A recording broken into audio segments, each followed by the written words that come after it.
A noblewoman vanishes after a scandal destroys her name. 5 years later, a duke arrives at her cottage gate with explosive proof she was innocent all along, but the man who ruined her is already on his way to silence her forever. Will you stay until the end to see how she fights back?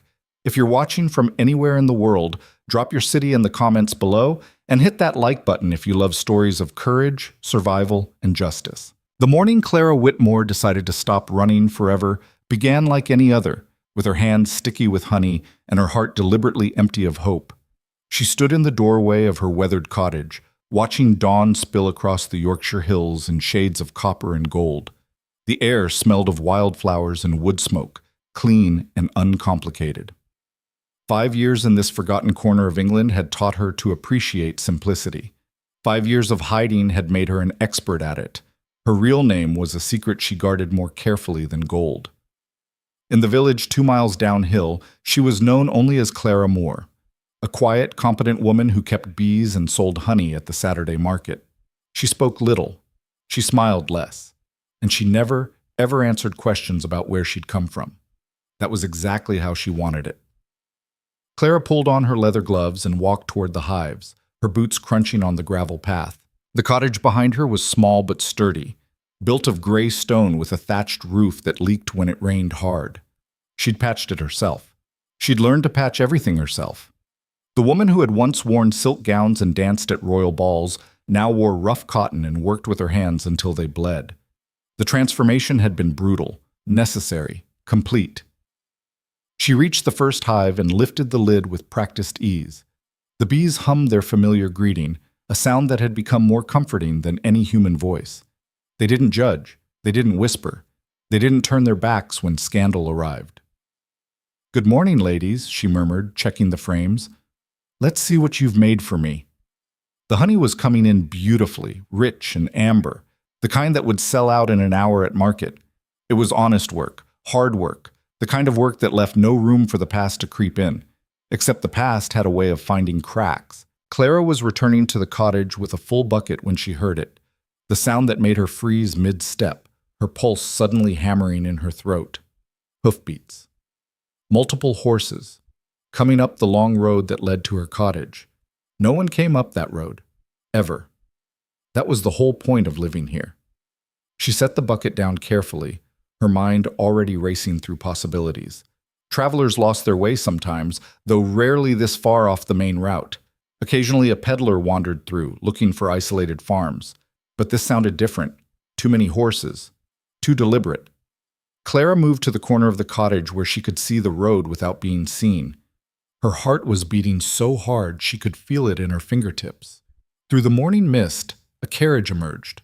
Not a farm wagon or a merchant's cart, but a grand traveling coach pulled by 4 matched horses. Black lacquer gleamed in the early light. Gold trim caught the sun. It was the kind of carriage that belonged in London, in front of townhouses and estates, not climbing the muddy track to a beekeeper's cottage. Clara's breath caught.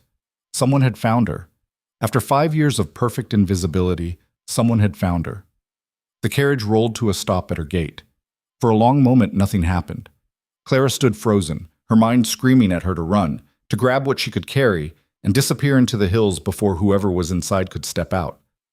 But her legs wouldn't move. 5 years of running had exhausted something fundamental inside her. She was so tired of being afraid. The carriage door opened. A man stepped out, and Clara's world tilted sideways. She knew him. Not personally, they'd never been introduced, but she knew of him the way everyone in her former world knew of Duke Alexander Hawthorne.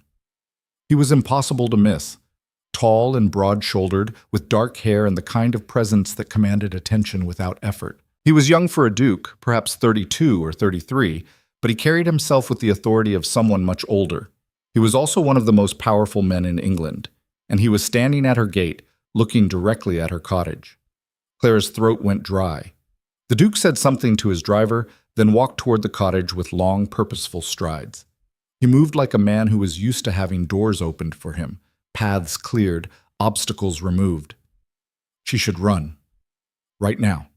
Before he reached the door. But instead, Clara found herself stepping out from behind the cottage, her chin lifted, her hands clenched at her sides. If this was the end of her refuge, she would face it on her feet. The Duke stopped when he saw her. For a moment they simply stared at each other across the small garden, the powerful nobleman in his fine traveling coat, and the woman in a plain work dress with honey still staining her sleeves. "Miss Moore?" he said. His voice was deep, controlled, but there was something unexpected in it. Not mockery, not condescension, something closer to respect? "That's what people call me," Clara said carefully. Her voice came out steadier than she felt. "But it's not your real name, is it?" The Duke's expression was unreadable. "Your real name is Lady Clara Whitmore." The world seemed to stop. No one had called her that in 5 years. Hearing it now felt like being struck. Clara's carefully constructed walls threatened to crack, but she forced herself to hold his gaze. "I don't know what you're talking about," she said quietly. "Yes, you do." The Duke took a step closer. "And I haven't come here to drag you back to London or expose your hiding place. I've come because I found something that changes everything." Clara's hands trembled. She clasped them behind her back. "I don't want anything changed." "Not even the truth?" The question hung between them like a blade. Clara felt her resolve waver. What truth could possibly matter now? The scandal is 5 years old. The damage is done. I'm dead to that world, and that world is dead to me. "The scandal," the Duke said slowly, "was a lie." Clara actually laughed, a short, bitter sound. Of course it was a lie. But lies told by powerful men become truth. You of all people should know that, Your Grace. "I do know it. That's why I spent 3 years investigating yours." He reached into his coat and withdrew a leather folder, holding it up so she could see. "Lady Clara, I have proof, documented proof that Lord Victor Blackwell fabricated everything. The letters, the witnesses, the evidence presented against you, all of it was manufactured. You were innocent." The word struck her like a physical blow. Innocent. She'd known it, of course. She'd lived it. But hearing someone else say it, someone from that world, someone who had bothered to look for the truth. Clara's legs suddenly felt weak. She gripped the garden gate to steady herself. "Why?" The word came out as barely a whisper. "Why would you investigate something that happened 5 years ago? Why would you care about a disgraced woman everyone believes is dead?" The Duke's expression softened slightly. "Because I've seen what Victor Blackwell is capable of. Because I've watched him destroy lives to protect his secrets. And because—" He hesitated, then continued. "Because I knew your father. Before he died, he asked me to look into what really happened. He never believed you were guilty. He spent his last years trying to clear your name." Pain lanced through Clara's chest. Her father, dead. She'd known it was possible, probable even. He'd been ill when she fled, but hearing it confirmed. "When?" she asked, her voice breaking. 2 years ago." His heart. The Duke's tone gentled. "I'm sorry. I thought you might have heard." Clara shook her head mutely. How would she have heard? She'd cut herself off from everything, everyone. The price of disappearing was not knowing what happened to the people you left behind. "He never stopped believing in you," the Duke continued. "He used what resources he had left to investigate, and when he died, he left his findings to me. I've spent the last 2 years following every thread, every witness, every document, and I found enough to destroy Blackwell's entire story." Clara wanted to feel triumph, vindication, relief, but all she felt was hollow. "It doesn't matter," she said quietly. "Even with proof, who would believe it? Blackwell is more powerful now than he was 5 years ago, and I'm nothing, a ghost, a woman who doesn't exist." "You exist," the Duke said firmly, "and Blackwell's power is about to end." Before Clara could respond, a second sound made them both turn. More horses. Coming fast. Clara's blood went cold as another carriage crested the hill, this one even grander than the Duke's, pulled by 6 horses in flying colors she recognized immediately. Crimson and black. The Blackwell family crest. "No," she breathed. The Duke's expression hardened. "He found out I was coming here. He must have followed me from London." "How?" Clara's mind raced. "How would he even know I was alive?" "I made a mistake." The Duke's jaw clenched. "I confronted one of his associates 2 days ago, trying to verify a final piece of evidence. The man must have warned him, Blackwell put it together faster than I expected. The second carriage pulled up beside the Duke's, and Clara's worst nightmare stepped out into the morning light. Lord Victor Blackwell looked exactly as she remembered, handsome in a cold, calculated way, with golden hair and ice-blue eyes that had once made her believe he was everything a nobleman should be. She'd been so young when they'd met, so foolish. She'd seen the charm and missed the cruelty underneath. He'd been 28 then. He was 33 now, and the years had only made him more dangerous. Victor's gaze swept over the cottage, the garden, the bees humming in their hives, and finally landed on Clara herself. His lips curved into a smile that made her skin crawl. "Clara," he said, as if they were old friends meeting for tea. "My dear, you're looking rustic." Clara forced herself not to flinch. "Victor." "Lord Blackwell," he corrected smoothly. "Though I suppose formality seems rather pointless now, doesn't it, given our history?"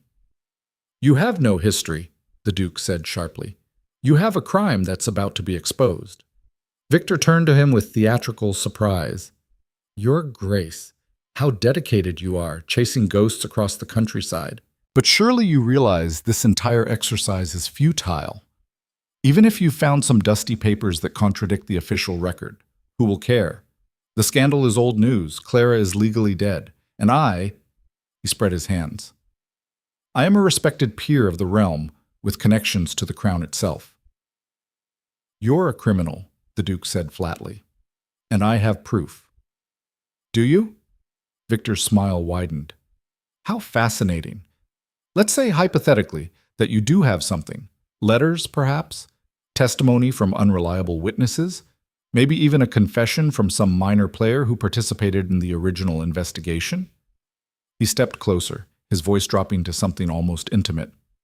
"None of it will matter, Hawthorne, because society doesn't care about truth. It cares about power. And I have more of it than you do. We'll see about that. Will we?" Victor's gaze shifted back to Clara, and the cold calculation in his eyes made her feel like she was 21 again, standing in a London ballroom while her world collapsed. Or will Clara finally accept reality? She was guilty 5 years ago, and she's guilty now. A woman who would seduce her fiancé's business partner, steal confidential documents, and attempt to blackmail her way into a better marriage settlement. "Stop!" Clara's voice cut through his words like a blade. She was shaking, but not with fear, with rage. 5 years of buried anger suddenly flooding to the surface. "You know every word of that is a lie." "Do I?" Victor tilted his head. "The courts didn't think so. Society didn't think so. Even your own family." "I discovered your smuggling operation," Clara said, her voice getting stronger. "I found your ledgers showing how you were moving illegal goods through ports you controlled, using your position to avoid customs inspection. I found evidence you'd bribed officials, falsified shipping records, and cheated your own business partners out of thousands of pounds. And when I told you I couldn't marry a criminal, when I said I would expose everything unless you turned yourself in, you destroyed me instead." Victor's smile never wavered. "What a creative imagination. Is that the story you've been telling yourself all these years? It must be comforting." "It's the truth," the Duke said, "and I can prove it. I found your original ledgers, Victor, the real ones, hidden in a warehouse in Dover. I found the customs official you bribed. He kept copies of every payment you made to him. And I found Marcus Whitley." For the first time, Victor's expression flickered, just for a second. But Clara saw it. "Whitley?" Victor said carefully. "I'm afraid I don't. Your former business partner, the man whose murder was never solved." The Duke's voice was hard as iron. "Except it's not unsolved anymore, because Whitley didn't die in that convenient carriage accident. He survived. And he's been living in Scotland for 5 years, too terrified to come forward because he knew you'd kill him if he did. But he'll testify now. He'll tell a court exactly what you did to Clara and why you did it." The mask slipped. For just a heartbeat, Clara saw pure fury in Victor's eyes. Then it was gone, replaced by that cold, perfect smile. "How dramatic," Victor said. "You've built quite a narrative, Hawthorne. But narratives require witnesses willing to testify, courts willing to hear them, officials willing to pursue charges. He took a step toward the Duke. And I wonder, do you truly believe any of that will happen? Do you think the men who helped me 5 years ago will suddenly develop a conscience? Do you think the judges I dine with weekly will side with the Duke on a crusade over a peer they've known for years? I think, the Duke said quietly, that you're afraid. Or you wouldn't have ridden all night to get here. Victor's jaw tightened. I came to offer Clara an opportunity, a chance to end this quietly, without dragging herself through the mud again. I'm prepared to offer her a settlement, enough money to live comfortably abroad, in France or Italy perhaps, where she can start over properly. All she has to do is sign a statement confirming that she has no claims against me and no intention of returning to England. Money for silence, Clara said flatly. How generous. It's practical. Victor turned to her, and his voice took on a persuasive tone. Think about it, Clara. What are you hoping to achieve here? Even if Hawthorne's so-called evidence holds up, and I assure you it won't, do you really want to go through a trial? Have every detail of your past examined again? Face the people who believe the worst about you? You've built a peaceful life here. Don't throw it away for the fantasy of vindication. Clara looked at him, really looked at him, and felt something shift inside her chest. 5 years ago, she would have been terrified. 5 years ago, she would have believed him when he said the system was rigged, that truth didn't matter, that fighting back was futile. But 5 years of survival had changed her. 5 years of building a life with her own hands, of learning that she was stronger than she'd ever imagined, of discovering that peace was something you created, not something you were given. She wasn't that frightened girl anymore. No, Clara said. Victor blinked. I'm sorry? I said no. Clara took a step forward, her hand steady now. I won't sign your statement, I won't take your money, and I won't run away again. Clara, you destroyed my life because I threatened your secrets, she continued, her voice getting stronger with every word. You manufactured evidence, bribed witnesses, and convinced society I was a criminal, all because you couldn't stand the thought of being exposed. Well, I'm done hiding from what you did. If the Duke has proof, then I want it presented. I want the truth told, and I want you to face what you've done. Victor's mask cracked completely. The charm vanished, replaced by cold fury. You have no idea what you're doing. I know exactly what I'm doing. For the first time in 5 years, I'm fighting back. Then you're a fool. Victor's voice dropped to something deadly. You think Hawthorne's evidence will save you. I'll bury it. I'll discredit every witness. And if I have to destroy you all over again, more completely this time, I will. The Duke stepped between them. You'll have to go through me first. For a long moment, the three of them stood frozen in the morning light, the Duke and the villain facing each other while Clara watched, her heart pounding but her resolve absolute. Then Victor laughed. Actually, laughed. How noble, he said, the brave Duke defending the poor ruined lady. How does it feel, Hawthorne, to be on the losing side of history? Because that's what you are. You can bring your evidence to court. You can parade your witnesses. You can make your passionate speeches about truth and justice. And in the end, I'll walk free. Clara will be destroyed again, and you'll have accomplished nothing except proving that some men are simply untouchable. We'll see, the Duke said quietly. Yes, Victor agreed. We will. He turned back to his carriage, then paused. Clara, when this is over, when Hawthorne's crusade has failed and you're left with nothing, don't come begging for my mercy. I won't offer it again. He climbed into his carriage without waiting for a response. A moment later, the horses wheeled around and the grand vehicle began rolling back down the hill, leaving dust and the faint echo of hoofbeats in its wake. Clara stood very still, watching it disappear. Now that the confrontation was over, delayed shock was setting in. Her hands had started trembling again. Lady Clara, the Duke's voice was gentle. Are you all right? She wanted to say yes. She wanted to be brave and strong and unshakable, but the truth was simpler than that. I don't know, she whispered. The Duke studied her for a moment, then gestured toward the cottage. May I come inside? We should talk about what happens next. Clara hesitated. Letting him into her home felt like crossing a line she couldn't uncross, but she'd already crossed it the moment she told Victor no. Yes, she said finally. Yes, you can come in.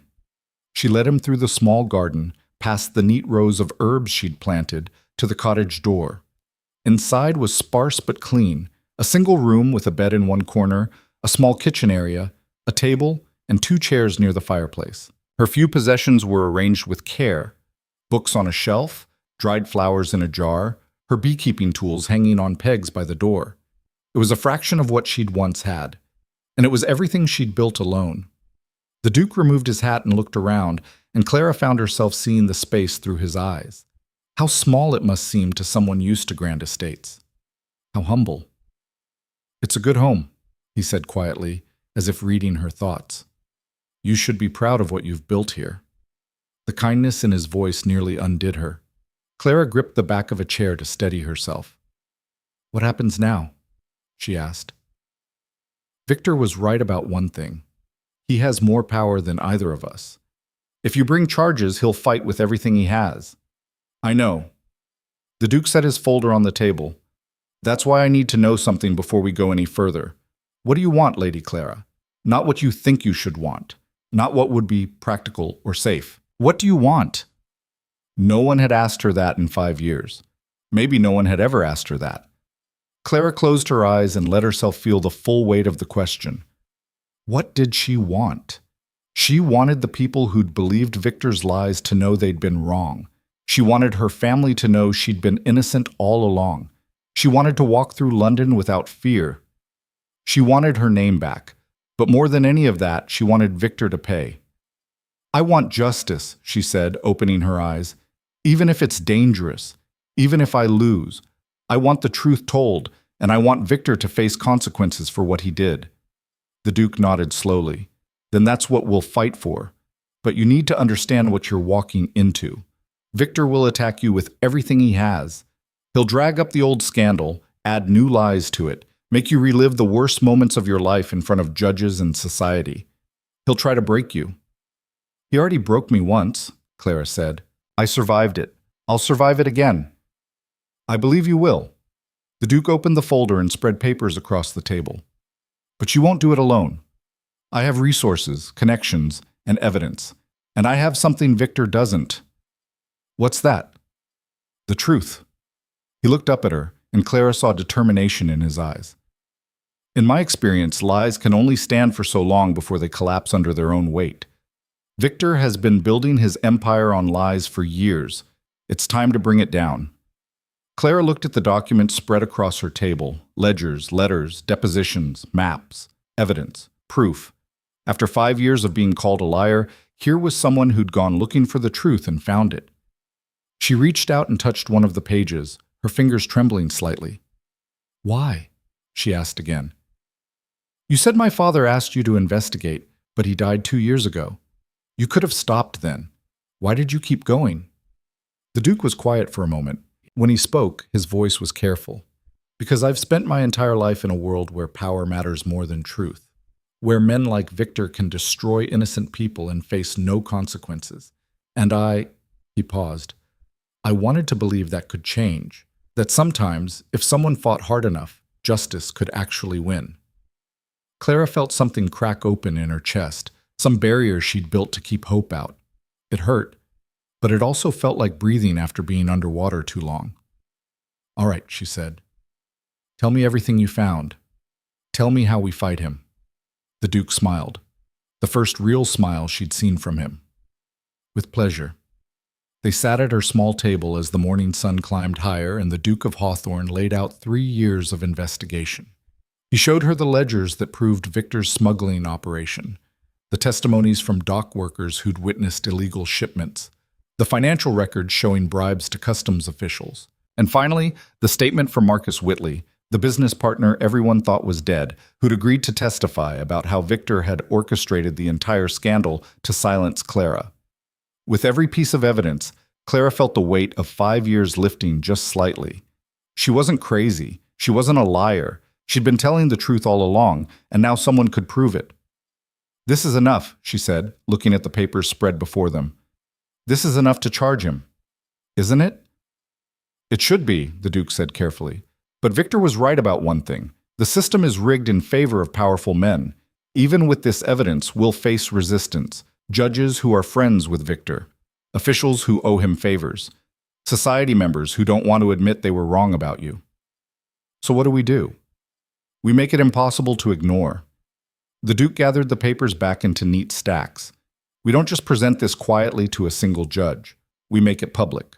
We bring formal charges that have to be investigated.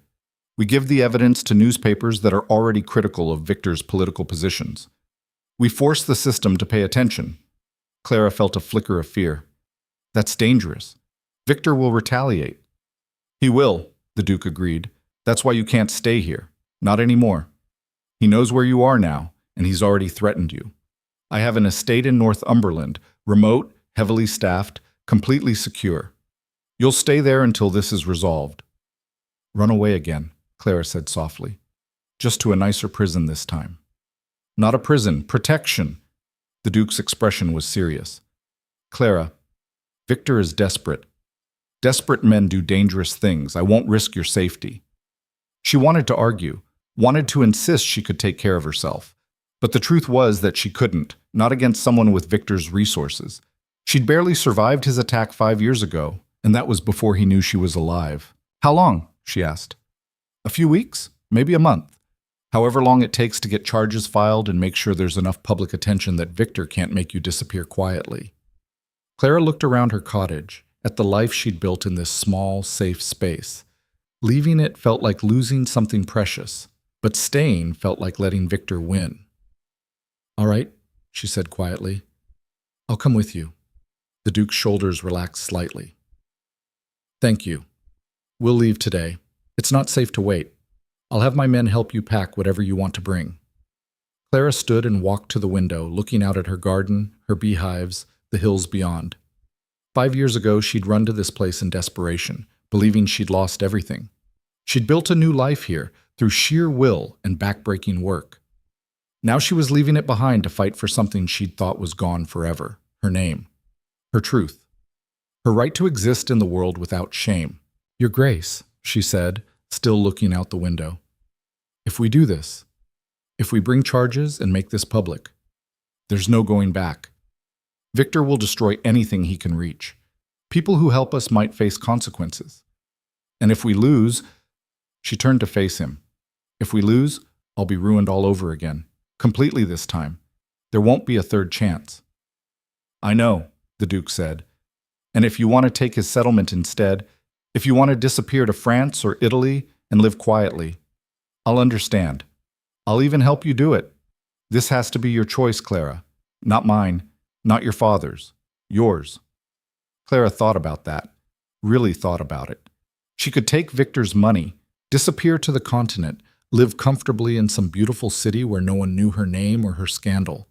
It would be easy, safe, a kind of freedom, but it would also be another form of hiding, another version of letting Victor win. I choose to fight, she said. The Duke nodded. Then we fight. Together.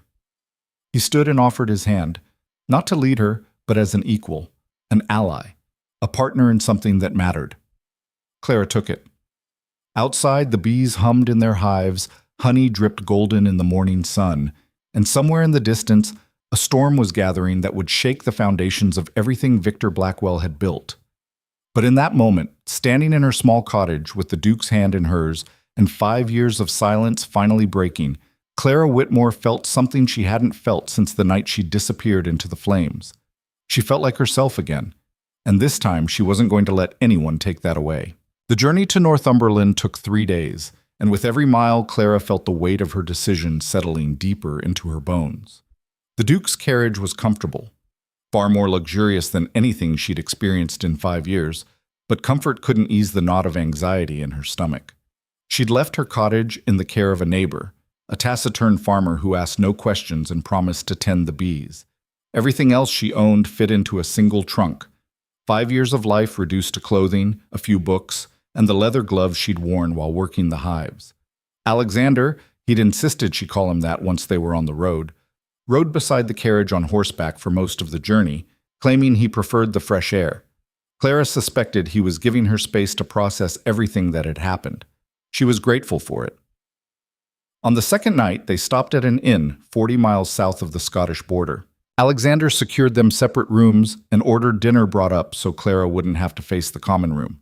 She'd nearly forgotten what it was like to be treated with consideration rather than suspicion. She was picking at a plate of roasted chicken when a knock came at her door. "It's Alexander," came the familiar voice.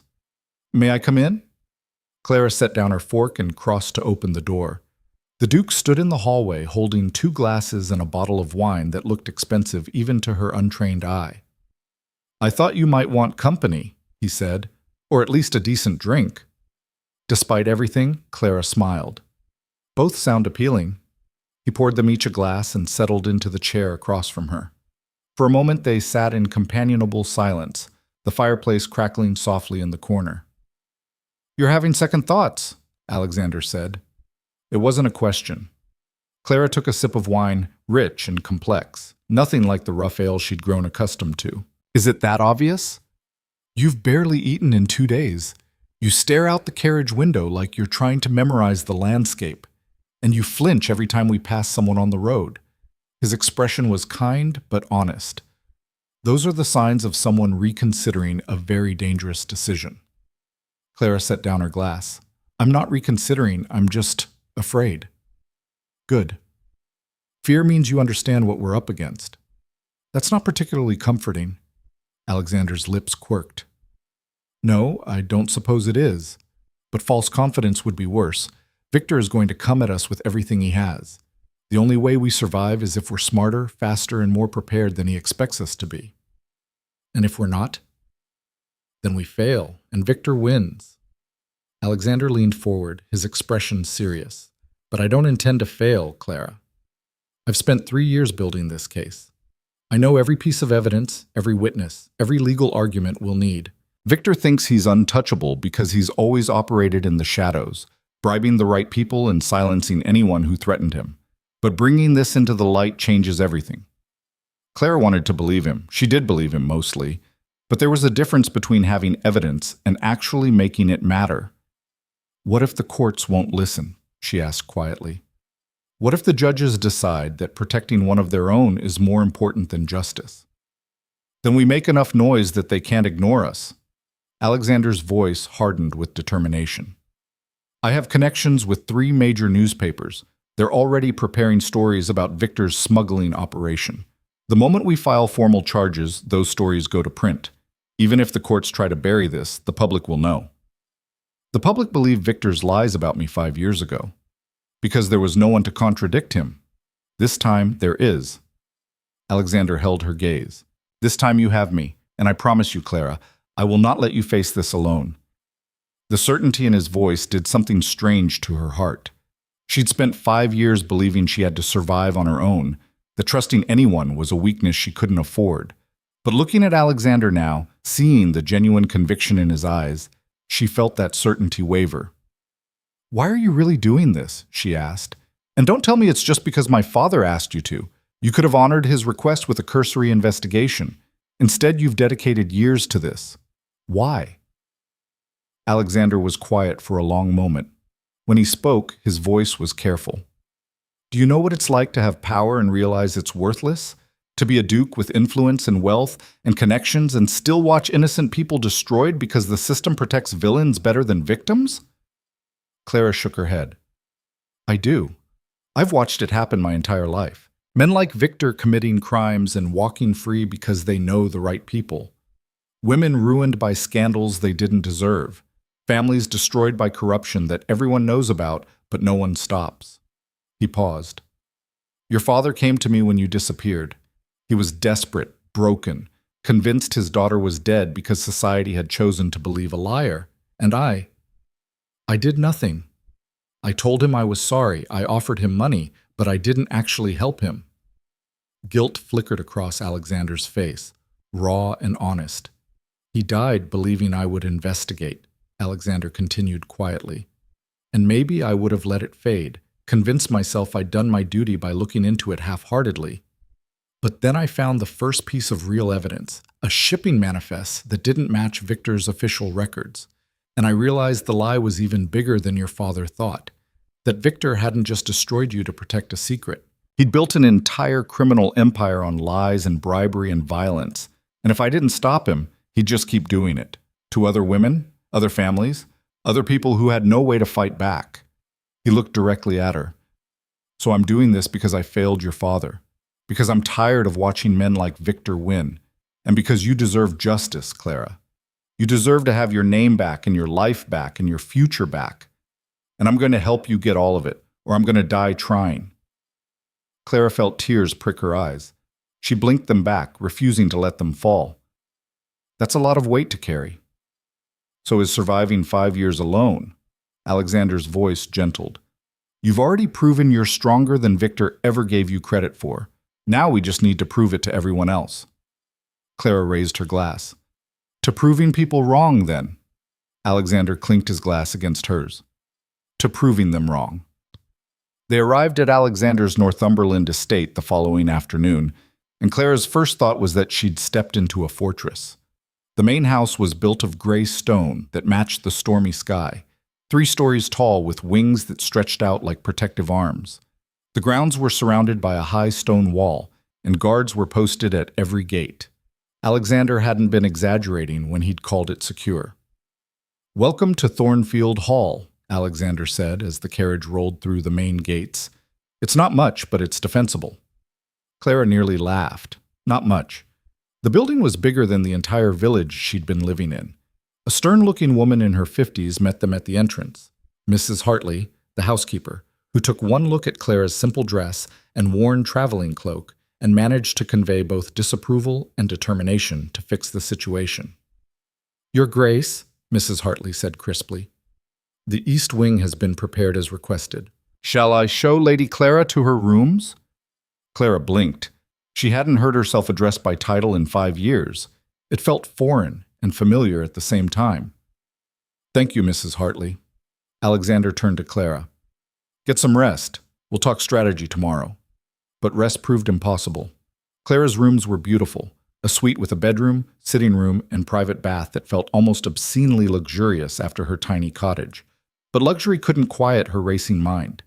She kept thinking about what came next, about facing Victor in court, about standing in front of the society that had condemned her and asking them to believe she'd been innocent all along.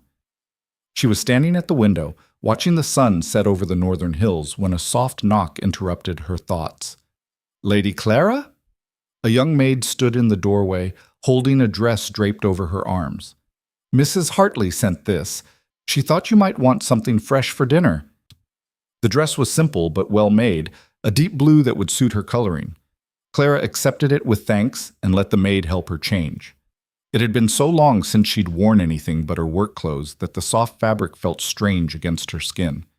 When she came down to dinner, Alexander was waiting in the dining room, a cavernous space that could have seated 40 but was set for just 2 at one end of the long table. You look well, Alexander said, standing as she entered. I feel ridiculous, Clara admitted, like I'm playing dress-up in someone else's life. You're reclaiming your own life. There's a difference. He pulled out her chair. Besides, you'll need to get comfortable with this again. When we go back to London to file charges, you'll be facing society as Lady Clara Whitmore, not as a beekeeper in hiding. Clara's stomach tightened. How long until we go back?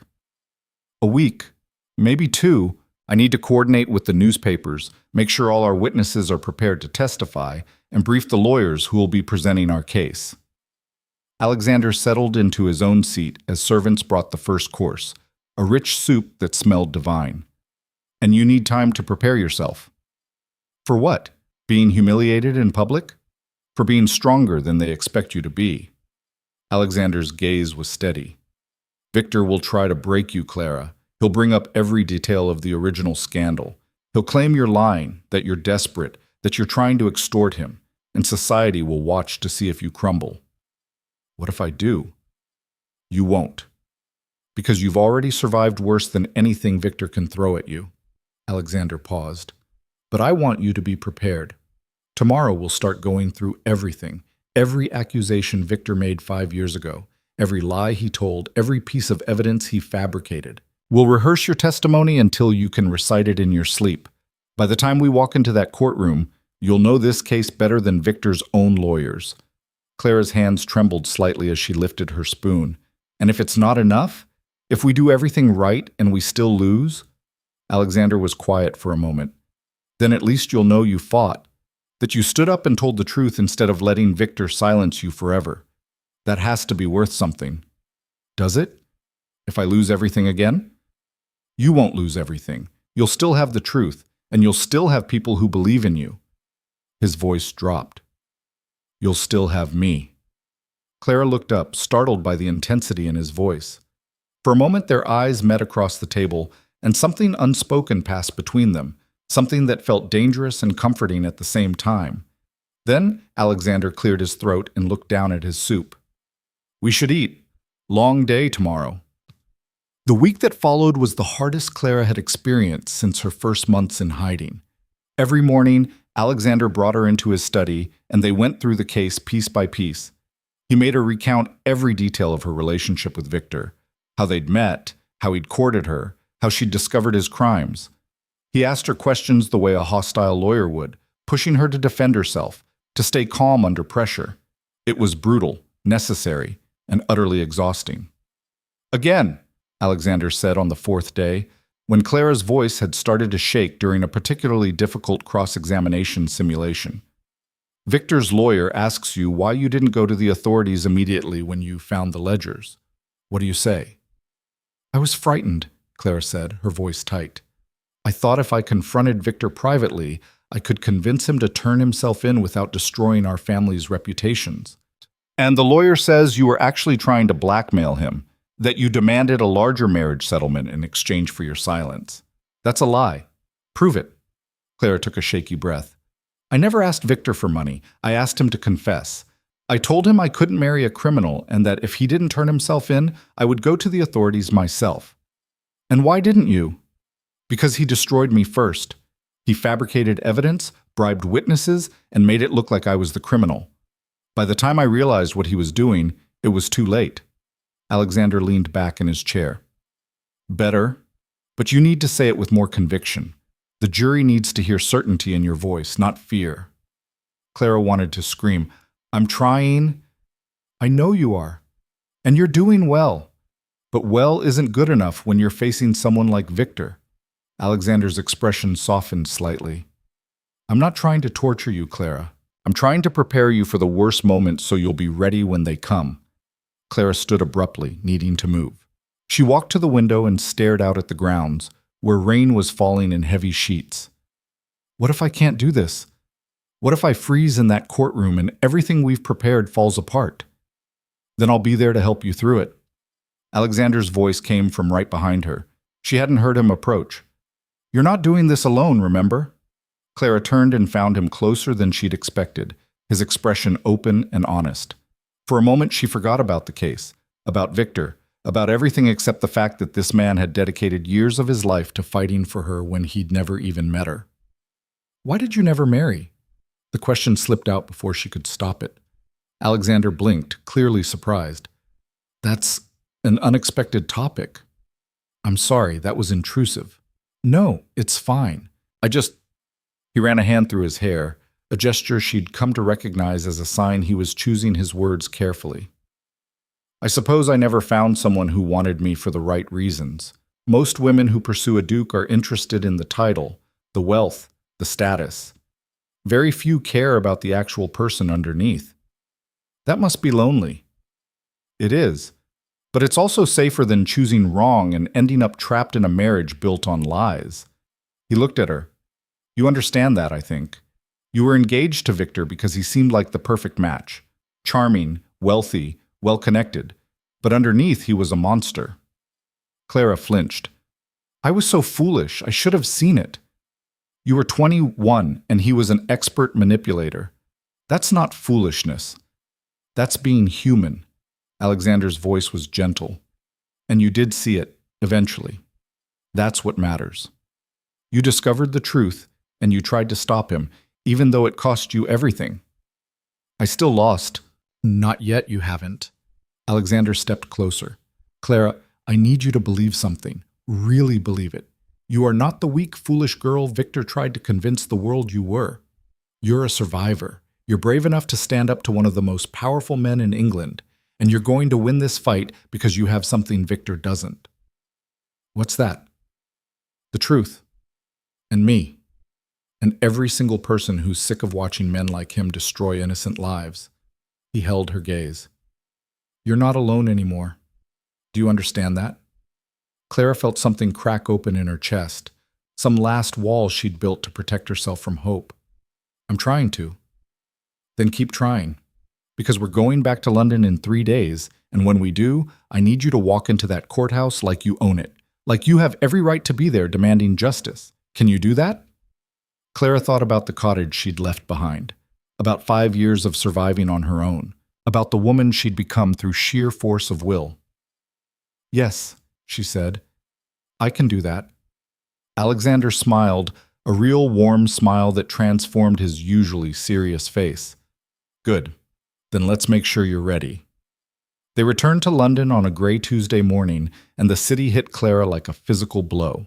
She'd forgotten how loud it was, how crowded, how the very air seemed to press down on you with the weight of thousands of lives competing for space.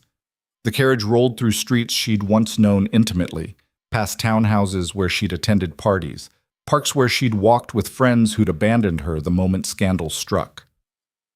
Alexander had rented a townhouse in Mayfair for their stay, smaller than his country estate but still impressive, and more importantly, defensible. He'd brought guards from Thornfield, men he trusted absolutely, who took up positions around the building the moment they arrived. I'm not taking any chances, Alexander explained as they entered. Victor knows we're here. He'll be watching. He was right. They'd barely been in London 6 hours when the first attack came. Not a physical attack. Something worse. Clara was unpacking in her room when Mrs. Hartley appeared at the door, her face pale. Lady Clara, you should see this. She handed Clara a newspaper, that morning's edition of the London Post, one of the city's most widely read publications. The headline made Clara's blood run cold. Disgraced lady returns from the dead.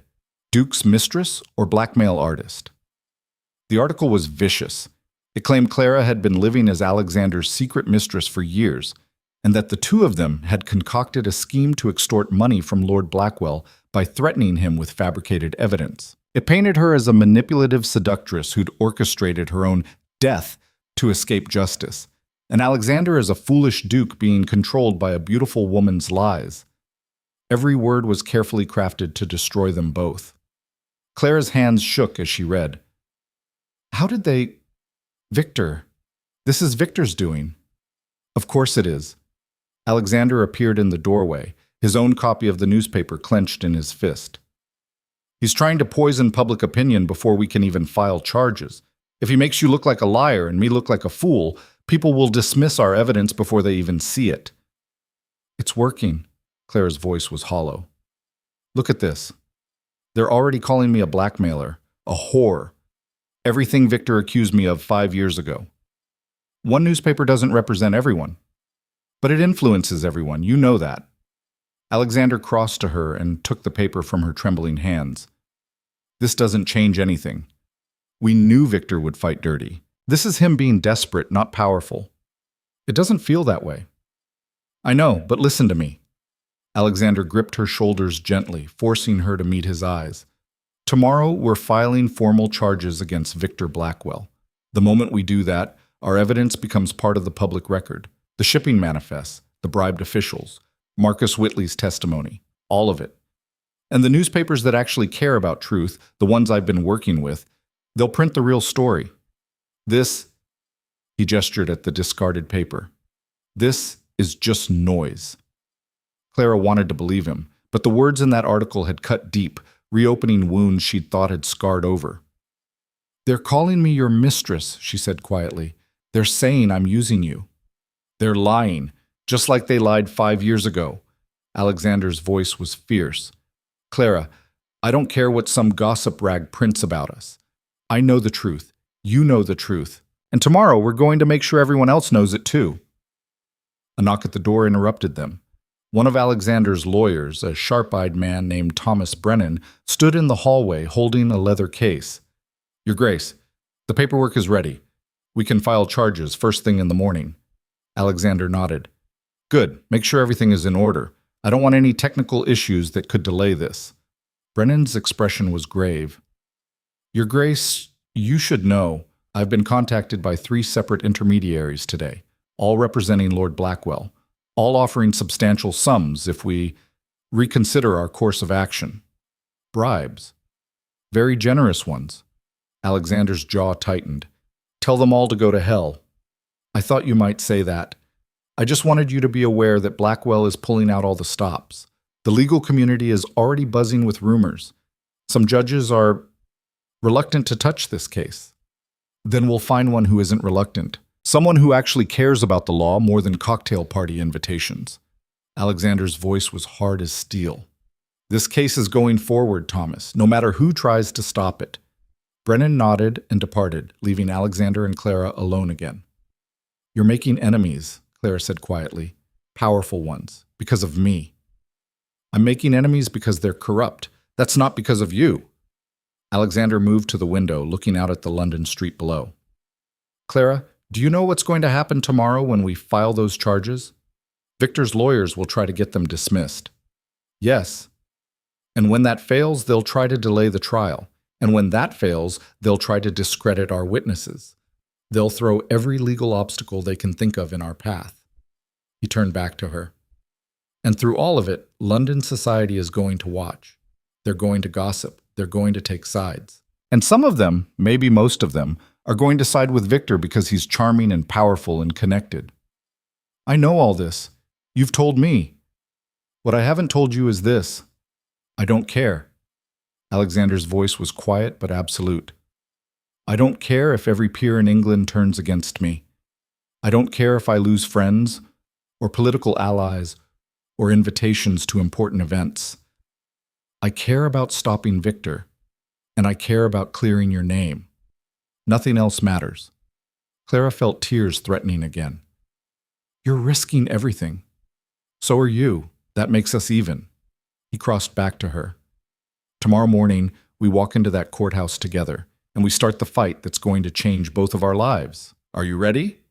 Clara thought about the article, about the lies already spreading through London, about Victor's power and connections and the system rigged in his favor. Then she thought about 5 years of hiding, 5 years of silence, 5 years of letting Victor's lies define who she was. I'm ready, she said. The next morning dawned cold and clear. Clara dressed carefully in a deep green dress that Mrs. Hartley had procured, expensive enough to look respectable but not so extravagant as to seem presumptuous. Her hair was arranged simply, no jewelry except a single strand of pearls that had belonged to her mother. She looked like a lady.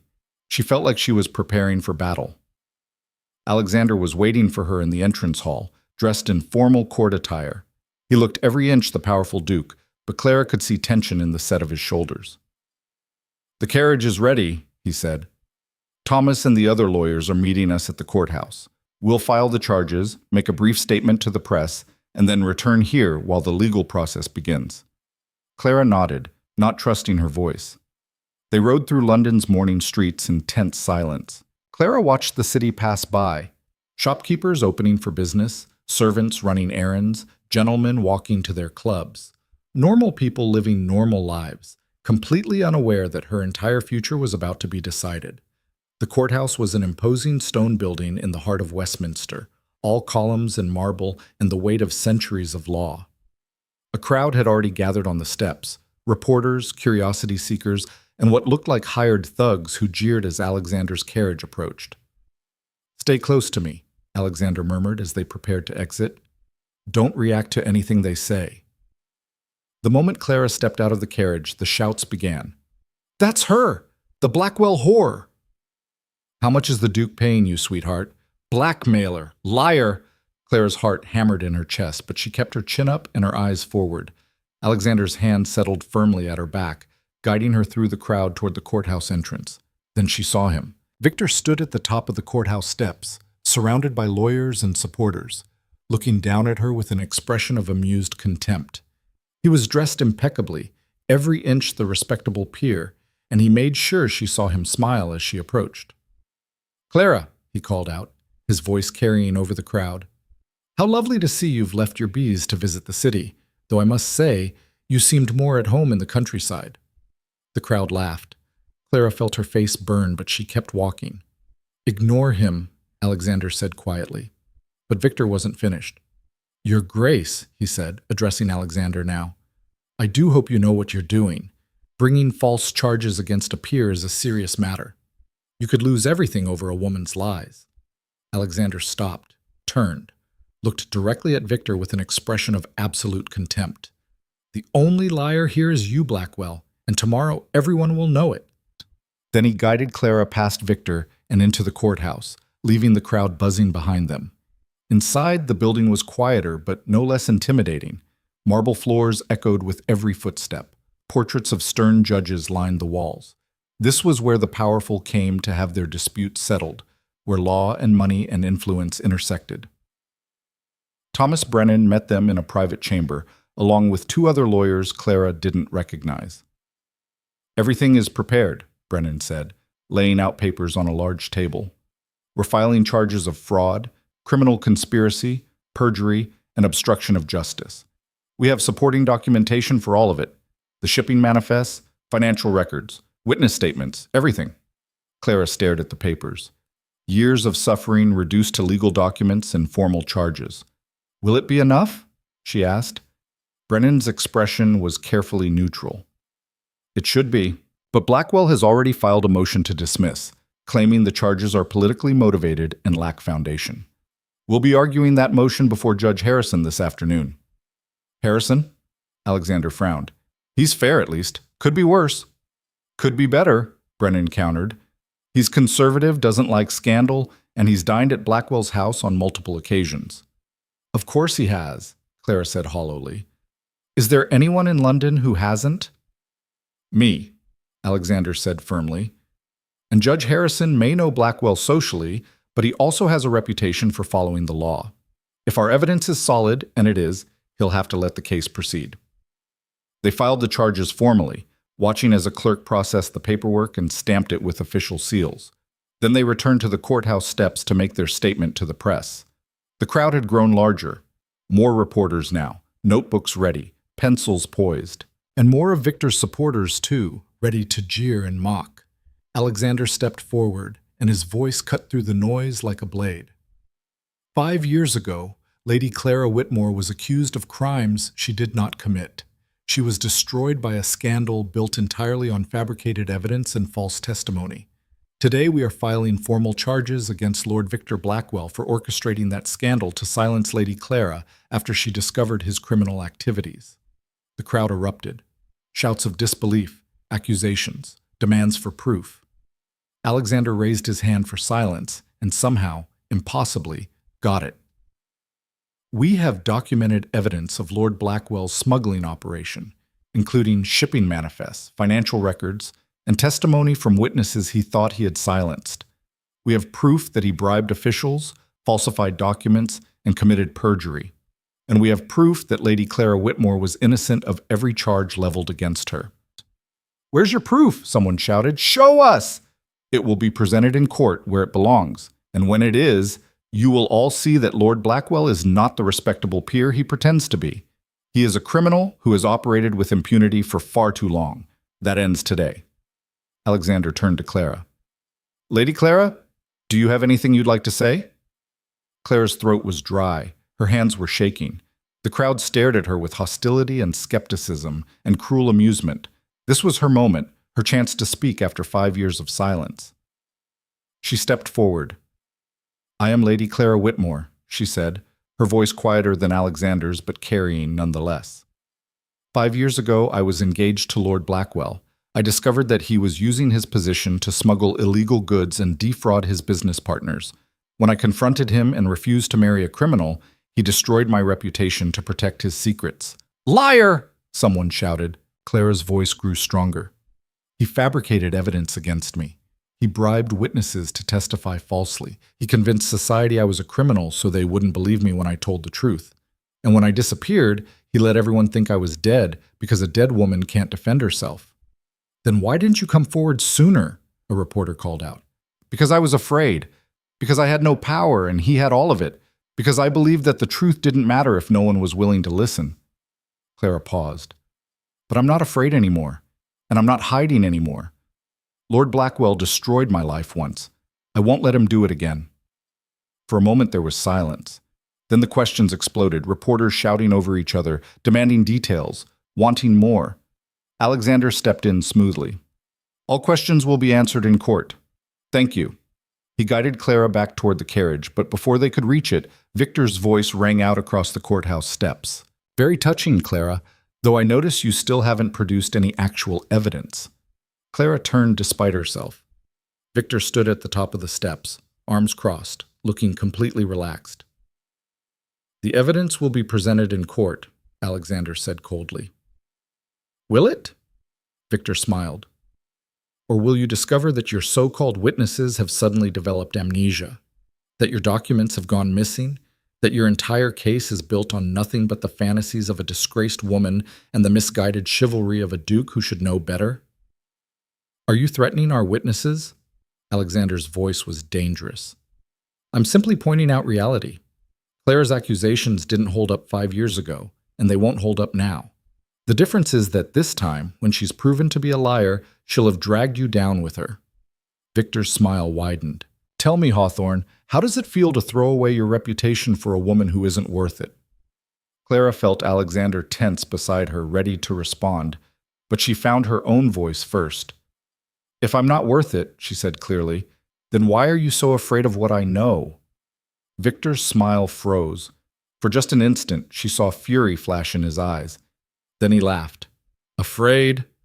My dear Clara, I'm not afraid of you. I pity you. In a few weeks, when this farce of a trial collapses and you're left with nothing, I'll still be standing exactly where I am now, and you'll have lost everything all over again. He turned and walked back into the courthouse, his entourage following, leaving Clara and Alexander facing a crowd that was already turning their confrontation into tomorrow's headlines. They rode back to the townhouse in silence. When they finally reached the safety of Alexander's study, Clara collapsed into a chair, adrenaline draining away and leaving her shaking. You did well, Alexander said, pouring them both brandy. Better than well. You were strong, certain, exactly what we needed. Clara accepted the glass with trembling hands. Victor's right, though, isn't he? Even with all our evidence, there's no guarantee we'll win. There are no guarantees in life. But we have truth on our side. That has to count for something. Does it? Clara took a long drink. Truth didn't save me 5 years ago.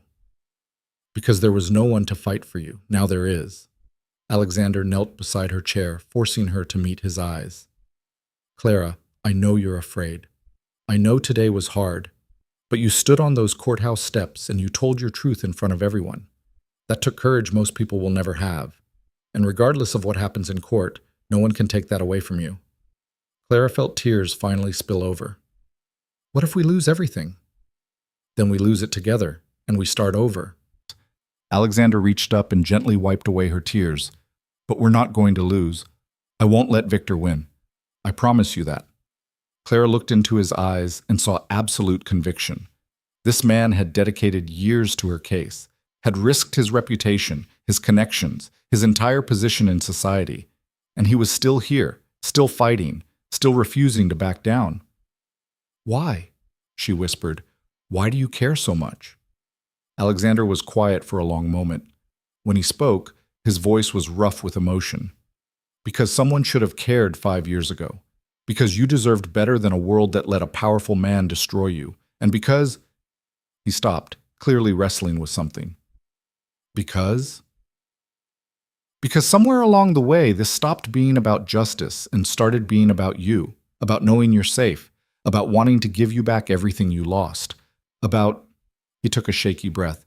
About caring what happens to you more than I care about anything else. Claire's heart stopped, then started again, beating twice as fast.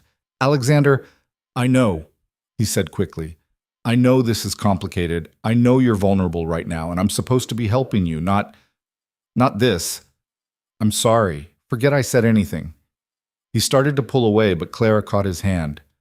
Don't apologize, she said softly. Don't apologize for being the only person who's treated me like I mattered in 5 years.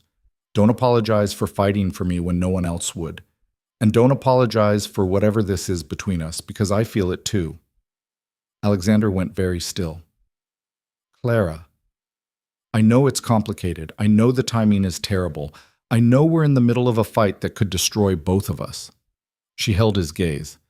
But I also know that you make me feel safe, that you make me feel strong, that when I'm with you, I remember who I used to be before Victor broke me. And I care what happens to you too. For a long moment they stayed frozen, kneeling and sitting in Alexander's study while London buzzed with rumors outside, while Victor plotted their destruction, while their entire future hung in the balance. Then Alexander leaned forward and kissed her. It was gentle, careful, a question more than a demand. And Clara answered it by kissing him back, her hands coming up to frame his face.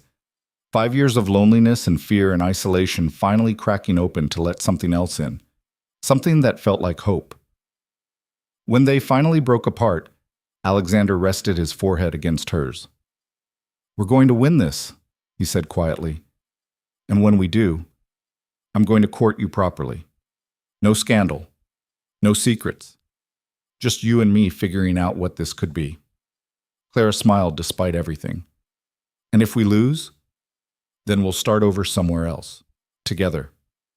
Outside, the sun was setting over London, painting the sky in shades of copper and gold. Somewhere in the city, Victor Blackwell was plotting his next move. Somewhere, judges were deciding whether their case had merit. Somewhere, the wheels of justice were turning, slowly, imperfectly, but turning nonetheless. But in that moment, holding on to Alexander while the world spun around them, Clara Whitmore felt something she hadn't felt in 5 years. She felt like she was fighting for something worth having, and she wasn't going to stop until she won. The trial began 6 days later, and London society turned out like it was the social event of the season. The courtroom was packed, every seat filled with nobles, merchants, journalists, and curiosity seekers who'd bribed their way past the guards.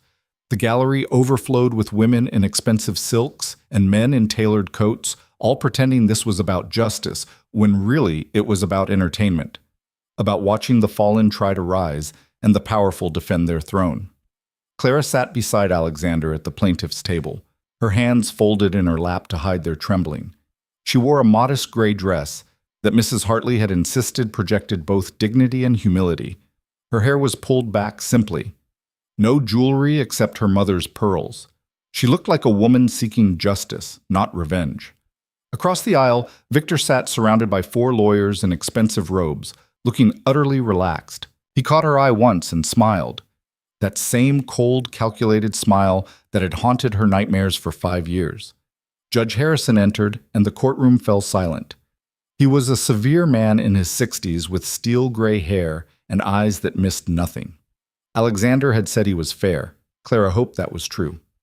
"We are here," Harrison began, his voice carrying easily through the packed room, "to determine whether sufficient evidence exists to proceed with criminal charges against Lord Victor Blackwell.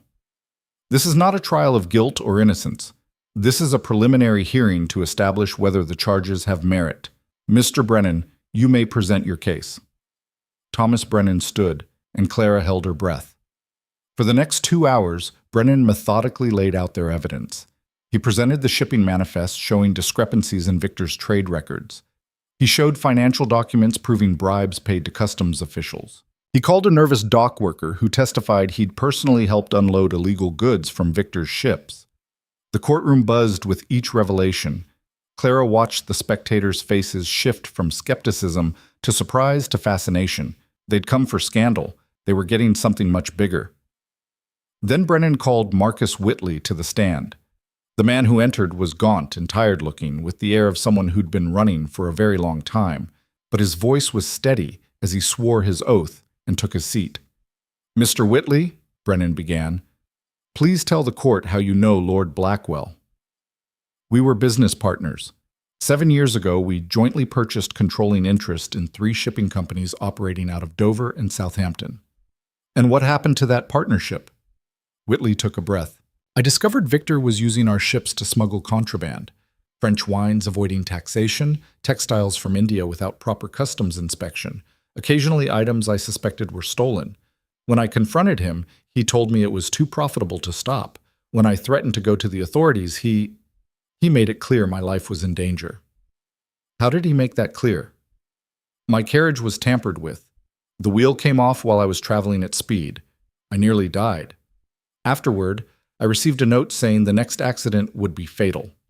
Whitley's hands shook slightly. I fled to Scotland and have been hiding there ever since. The courtroom erupted. Judge Harrison banged his gavel for order. Victor's lead lawyer, a sharp-faced man named Carmichael, stood immediately. Your Honor, this is hearsay and speculation. Mr. Whitley has no proof Lord Blackwell was responsible for his supposed accident. We have the note, Brennan said calmly, producing a yellowed piece of paper, written on Lord Blackwell's personal stationery. More gasps, more furious whispering. Clara watched Victor's face and saw the first crack in his composure, a slight tightening around his eyes. Carmichael recovered quickly. That could easily be forged, and even if authentic, it proves nothing. Perhaps Mr. Whitley is lying about the smuggling to justify his own embezzlement from the partnership. I didn't embezzle anything, Whitley said hotly. The financial records will show. Records can be falsified, especially by someone trying to cover their own crimes. Carmichael turned to the judge. Your Honor, this witness is clearly unreliable. He's been in hiding for years, motivated by guilt over his own criminal activities. His testimony should be stricken. Judge Harrison frowned. Mr. Brennan, do you have corroborating evidence for Mr. Whitley's claims? We do, Your Honor. The customs official who accepted bribes from Lord Blackwell has agreed to testify. We also have— No, you don't. The voice came from the back of the courtroom. Everyone turned. A man stood in the gallery, well-dressed, nervous, clearly not someone who wanted to be there. Clara didn't recognize him, but she saw Alexander go rigid beside her. Who are you? Judge Harrison demanded. My name is Thomas Fletcher. I'm one of the customs officials mentioned in this case. He swallowed hard. And I'm here to tell you that I never took any bribes from Lord Blackwell. The statements attributed to me are false. Brennan shot to his feet. That's a lie. You gave us a signed deposition, under duress. I was threatened by the Duke's men, told I'd lose my position if I didn't cooperate. Fletcher's voice shook, but he kept going. I'm here to set the record straight. Lord Blackwell is an honest man. I've never witnessed any criminal activity involving his ships. The courtroom exploded into chaos. Reporters scribbled frantically. Spectators shouted questions. Victor's lawyers looked triumphant. Clara felt the floor drop out from under her. This couldn't be happening. They'd been so careful, so thorough. Alexander leaned close to Brennan, speaking urgently. Clara caught fragments. Bought him? How much? Other witnesses. Judge Harrison banged his gavel repeatedly until order was restored. Mr. Brennan, this is a serious development. If your key witness has recanted— He was bribed, Alexander said, standing, or threatened. Victor Blackwell has a pattern of silencing anyone who might testify against him. Do you have proof of that, Your Grace? Carmichael asked smoothly. Or are you simply making accusations because your case is falling apart? Before Alexander could respond, another commotion erupted at the back of the courtroom. Guards were struggling with someone trying to force their way in. A woman, Clara realized, dressed in servant's clothes and clearly desperate. Please, the woman cried. Please, I have to speak. I have to tell them what happened. Judge Harrison looked annoyed. Who is this person? I don't know, Your Honor, Brennan said, clearly as confused as everyone else. My name is Anne Porter, the woman gasped as the guards finally let her through. I was Lady Clara Whitmore's maid. 5 years ago, I was one of the witnesses who testified against her. Clara's blood went cold.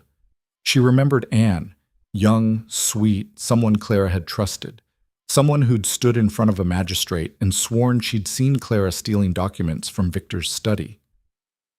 And what do you want now? Carmichael asked dismissively. Another chance to tell the truth about your former mistress's crimes? No. Anne's voice broke. A chance to admit I lied. The courtroom went silent. Anne looked directly at Clara, tears streaming down her face. I lied about you, my lady. Lord Blackwell paid me £50 to say I saw you taking those documents.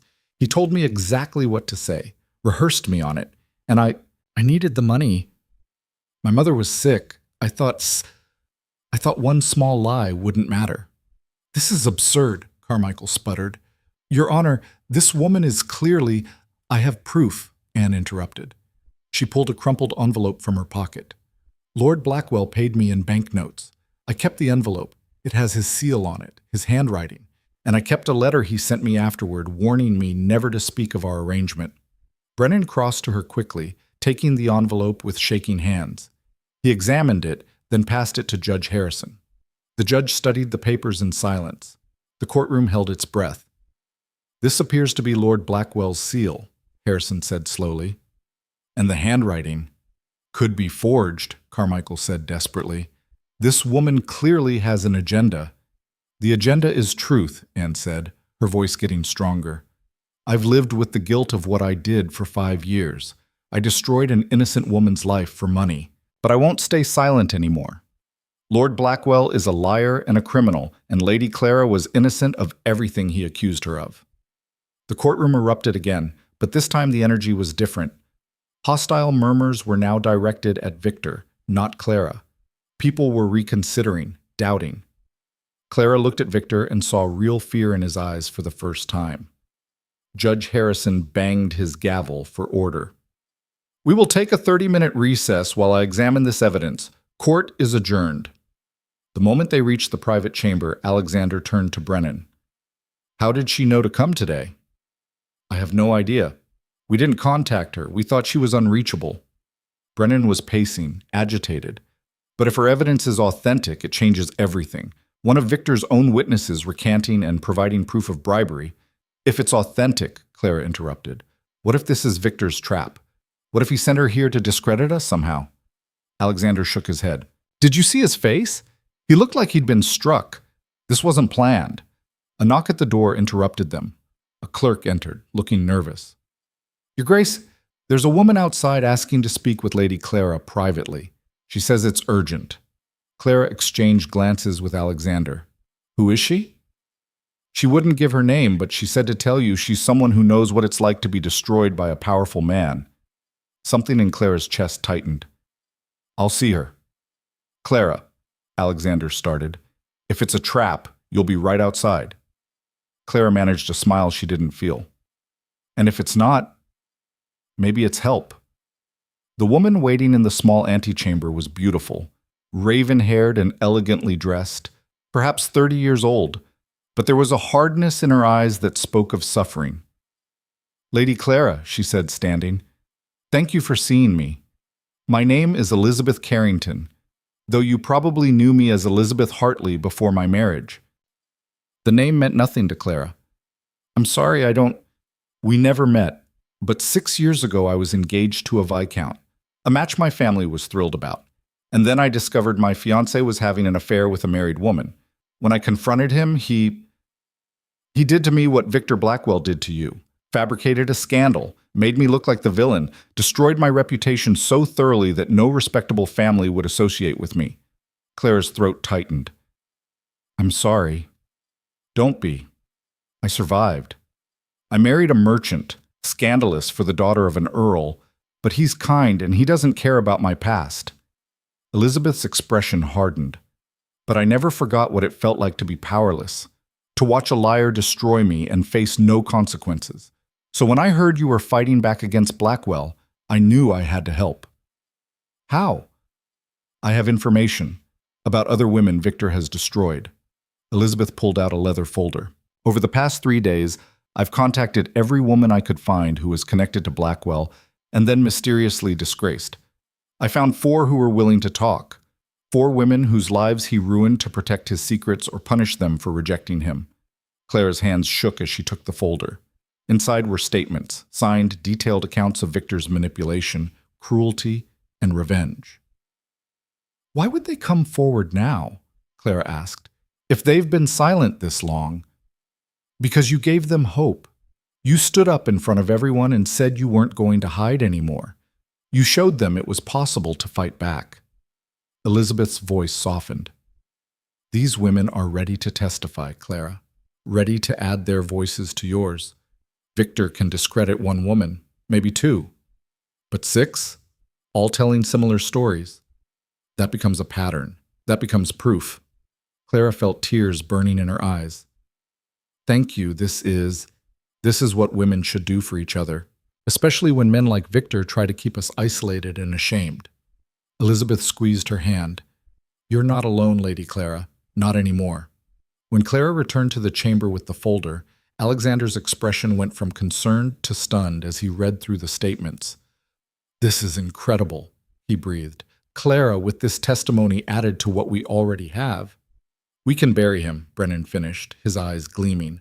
"Not just prove the case against you was false. Actually convict him of systematic fraud, witness tampering, and conspiracy." Clara felt hope rising in her chest for the first time since the trial began. "Then we can win this." "We can destroy him," Alexander corrected. "Completely. The way he tried to destroy you." When court reconvened, Judge Harrison looked grim.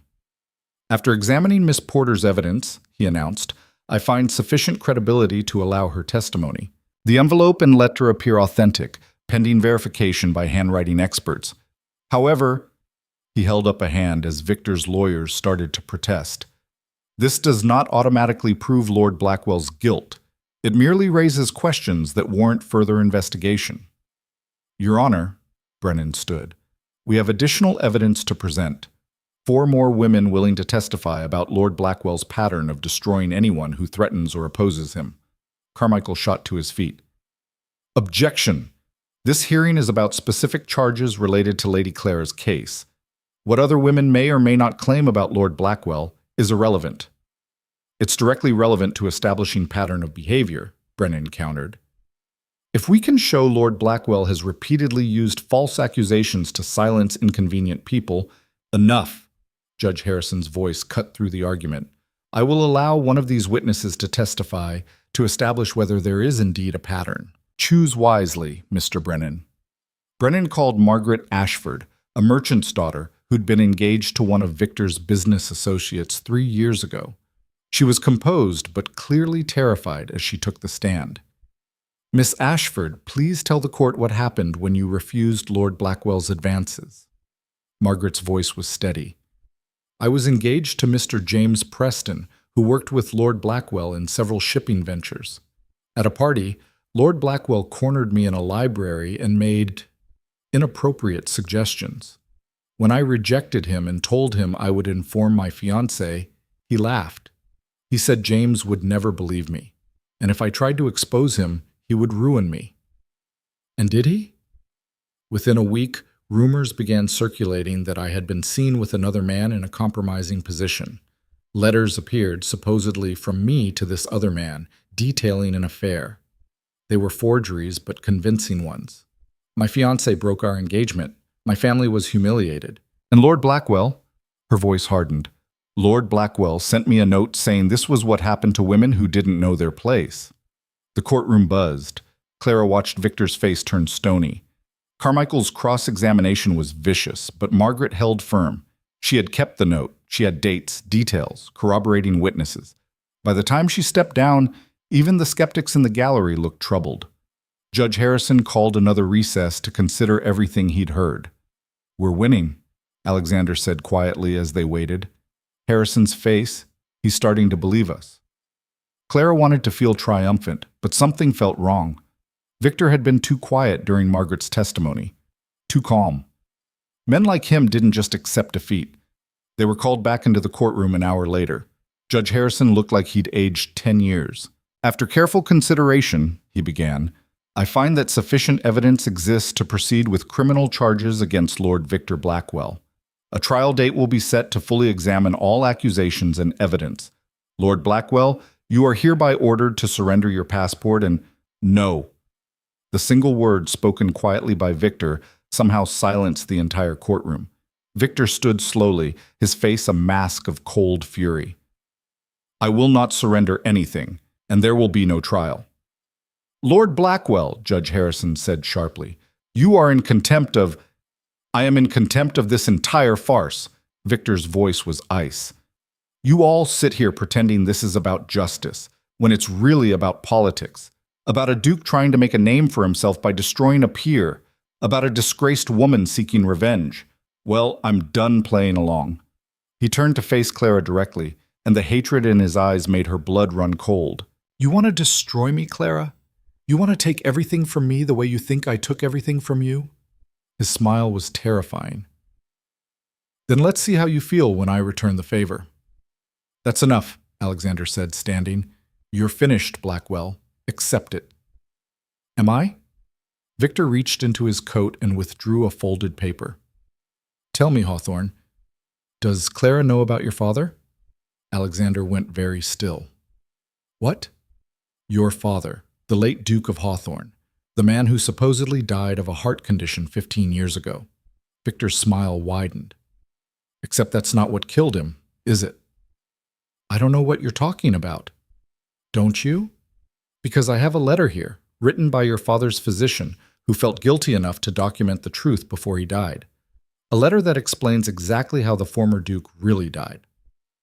Clara felt Alexander's hand tighten on the table beside her. Something was very wrong. Your father was a gambler, Victor continued, his voice carrying through the silent courtroom. A terrible one. He lost so much money that he was facing complete financial ruin. The dukedom would have been destroyed. So he made a deal with smugglers, men I now do business with, coincidentally, to help them move illegal goods through ports he controlled. And when he was caught, when he realized he was about to be arrested and disgraced, he took his own life rather than face trial. That's a lie, Alexander said, but his voice shook. Is it? Because I have the physician's letter. I have financial records showing the debts. I have testimony from the smugglers themselves about their arrangement with your father. Victor held up the paper. And if this trial proceeds, I will make all of it public. I will prove that the great Duke of Hawthorne came from a line of criminals, that everything you've built is founded on blood money and lies. The courtroom erupted. Clara felt like she couldn't breathe. Alexander stood frozen, his face drained of color. You're lying. Am I? Or are you just now realizing that you and I aren't so different after all? Victor's voice was soft, deadly. Your father was a criminal. Mine was a drunk who beat his servants. We both came from darkness, Hawthorne. The only difference is that I'm honest about what I am. Your Honor, Carmichael stood smoothly. In light of this revelation about the Duke's compromised position and potential bias, we move for immediate dismissal of all charges. Judge Harrison looked stricken.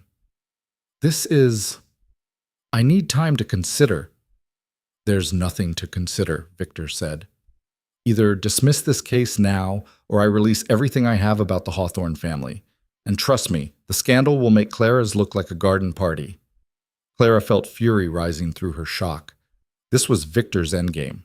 He couldn't disprove their evidence, so he was attacking Alexander instead, trying to discredit him, destroy him, make the whole case collapse.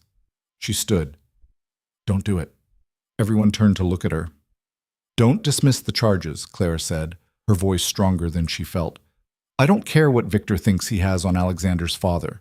It doesn't change the evidence against Victor himself, the smuggling records, the bribed witnesses, the women he destroyed.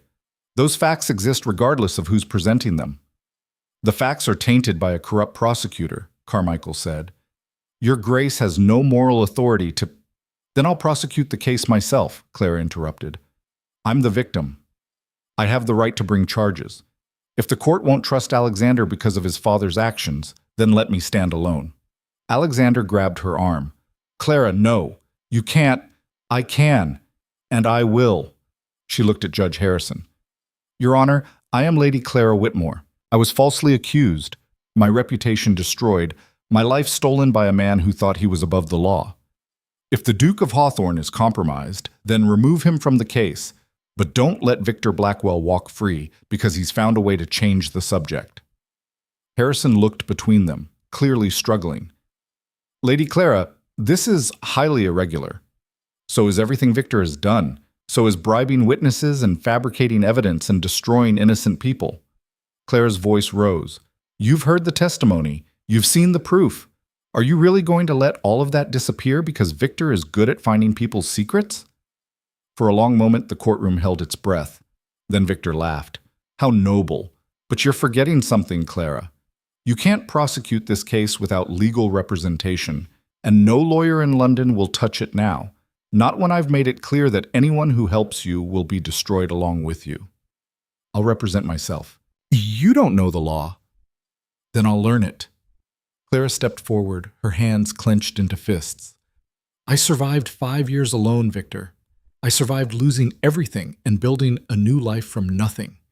You think I can't learn enough law to present evidence? You think I can't stand in front of a jury and tell them the truth? The truth is meaningless without someone powerful to back it up. And you just lost your only powerful ally. Victor glanced at Alexander, who still looked shaken. Face it, Clara. You're alone again, just like you were 5 years ago. And alone, you're nothing. The words hit like a physical blow. For a moment, Clara felt that old fear rising, the certainty that she was too small, too powerless, too broken to fight back. Then she looked at Alexander, at the pain in his eyes as he processed what Victor had revealed about his father, at the guilt and fear and shame written across his face.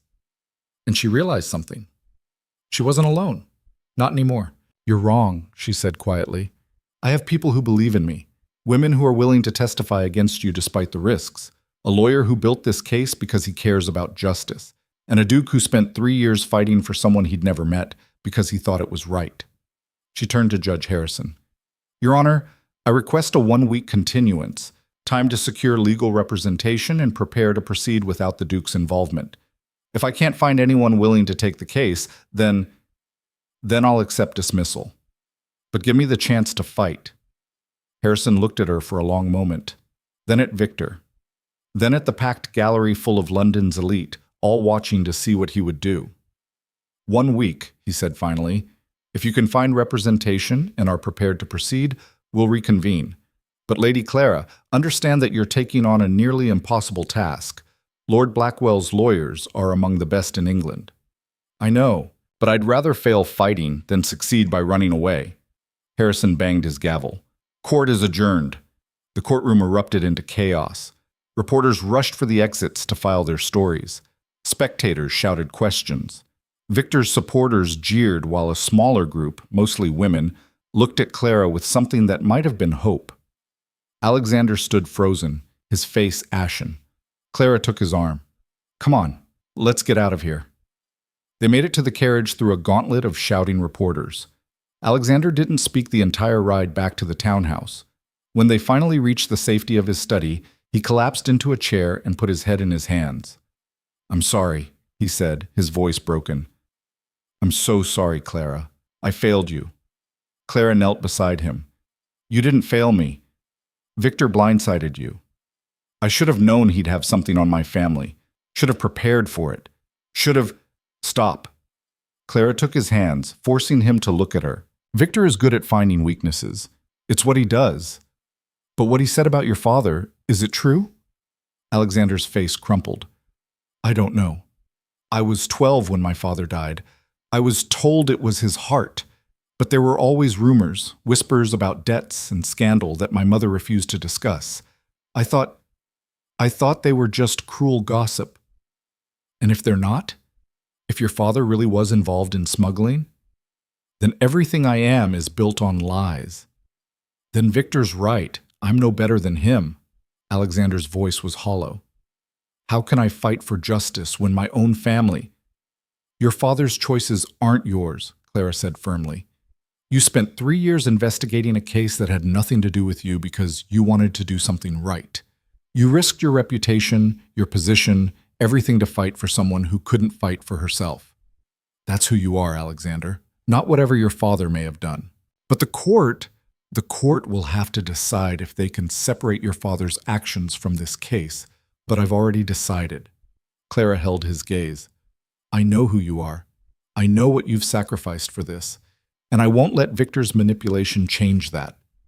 Alexander looked at her with such raw gratitude that it made her chest ache. What are you going to do? You can't really prosecute this case alone. I'll find a lawyer willing to help. There has to be someone in London who cares more about truth than Victor's threats. You don't understand how powerful he is, how far his influence reaches. Alexander's voice was defeated. Every lawyer I've consulted with has connections to families that do business with Victor. He controls trade routes, shipping contracts, import licenses. Cross him, and you lose everything. Then I'll find someone who's already lost everything, someone who has nothing left for him to take. Clara, a knock at the door interrupted them. Mrs. Hartley entered, looking worried. Your Grace, there's someone at the door asking for Lady Clara. A man. He says he's a lawyer and he's willing to help with the case. Clara and Alexander exchanged glances. Did he give a name? Davies. Robert Davies. Alexander frowned. I don't know that name. Neither do I, Clara said, but right now I'll take any help I can get. Show him in, Mrs. Hartley. The man who entered was perhaps 50, with graying hair and a rumpled coat that had seen better days. He had the look of someone who'd once been prosperous but had fallen on hard times. His eyes, though, were sharp and intelligent. Lady Clara, Your Grace, he bowed slightly. My name is Robert Davies. I'm a barrister, or I was, until 3 years ago when I made the mistake of winning a case against one of Lord Blackwell's business partners. I've been unemployable ever since. Victor destroyed you, Clara said quietly, systematically and thoroughly. He spread rumors I was drunk, incompetent, corrupt. No one will hire me. I've been living on what little savings I had left and taking the occasional charity case. Davies smiled grimly, which means I have exactly nothing left for Blackwell to take from me, and I would very much like to help you destroy him. Clara felt hope spark in her chest. You understand how dangerous this is? If we lose, I'm already ruined, Lady Clara. The only question is whether I die poor and forgotten or poor and remembered as the man who helped take down Victor Blackwell. Davies pulled out a worn leather case. I've been following your case since the charges were filed. I've studied every piece of evidence, every witness statement, and I believe we can win, but only if we're willing to fight dirty. What do you mean? Davies glanced at Alexander, then back to Clara. Lord Blackwell thinks he's won because he's damaged the Duke's reputation. He thinks you'll fold now that your powerful ally is compromised. So we do the opposite. We make this about you, not the Duke. We put you on the stand and let you tell your story directly to the jury. No lawyers as intermediaries, just you telling the truth about what Victor did. That's incredibly risky, Alexander said. Victor's lawyers will tear her apart. They'll try. But here's what Victor doesn't understand. Clara isn't the frightened 21-year-old girl he destroyed 5 years ago. She's a woman who survived exile, built a new life, and came back to fight him. That's a powerful story. And if we tell it right, the jury will see her strength, not her weakness. Clara felt her heart pounding. You're saying we turn this into a battle between me and Victor directly. No proxies, no representatives, just the two of us, with the jury deciding who's telling the truth. Exactly. It's dangerous. It's unconventional. But it's the only strategy that gives us a chance now that Victor's neutralized the Duke. Davies looked at her seriously. But I need to know, Lady Clara, are you strong enough to face him? To stand in front of that courtroom while he tries to break you again? Because if you show even a moment of weakness, we lose everything.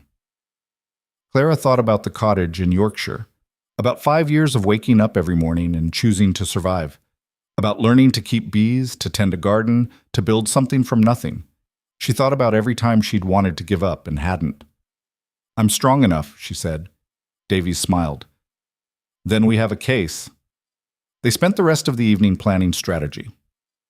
Davies was brilliant, sharp, and creative, with an instinct for finding weaknesses in seemingly solid arguments. He showed Clara how to present her testimony, how to handle aggressive cross-examination, how to speak to a jury with conviction instead of fear.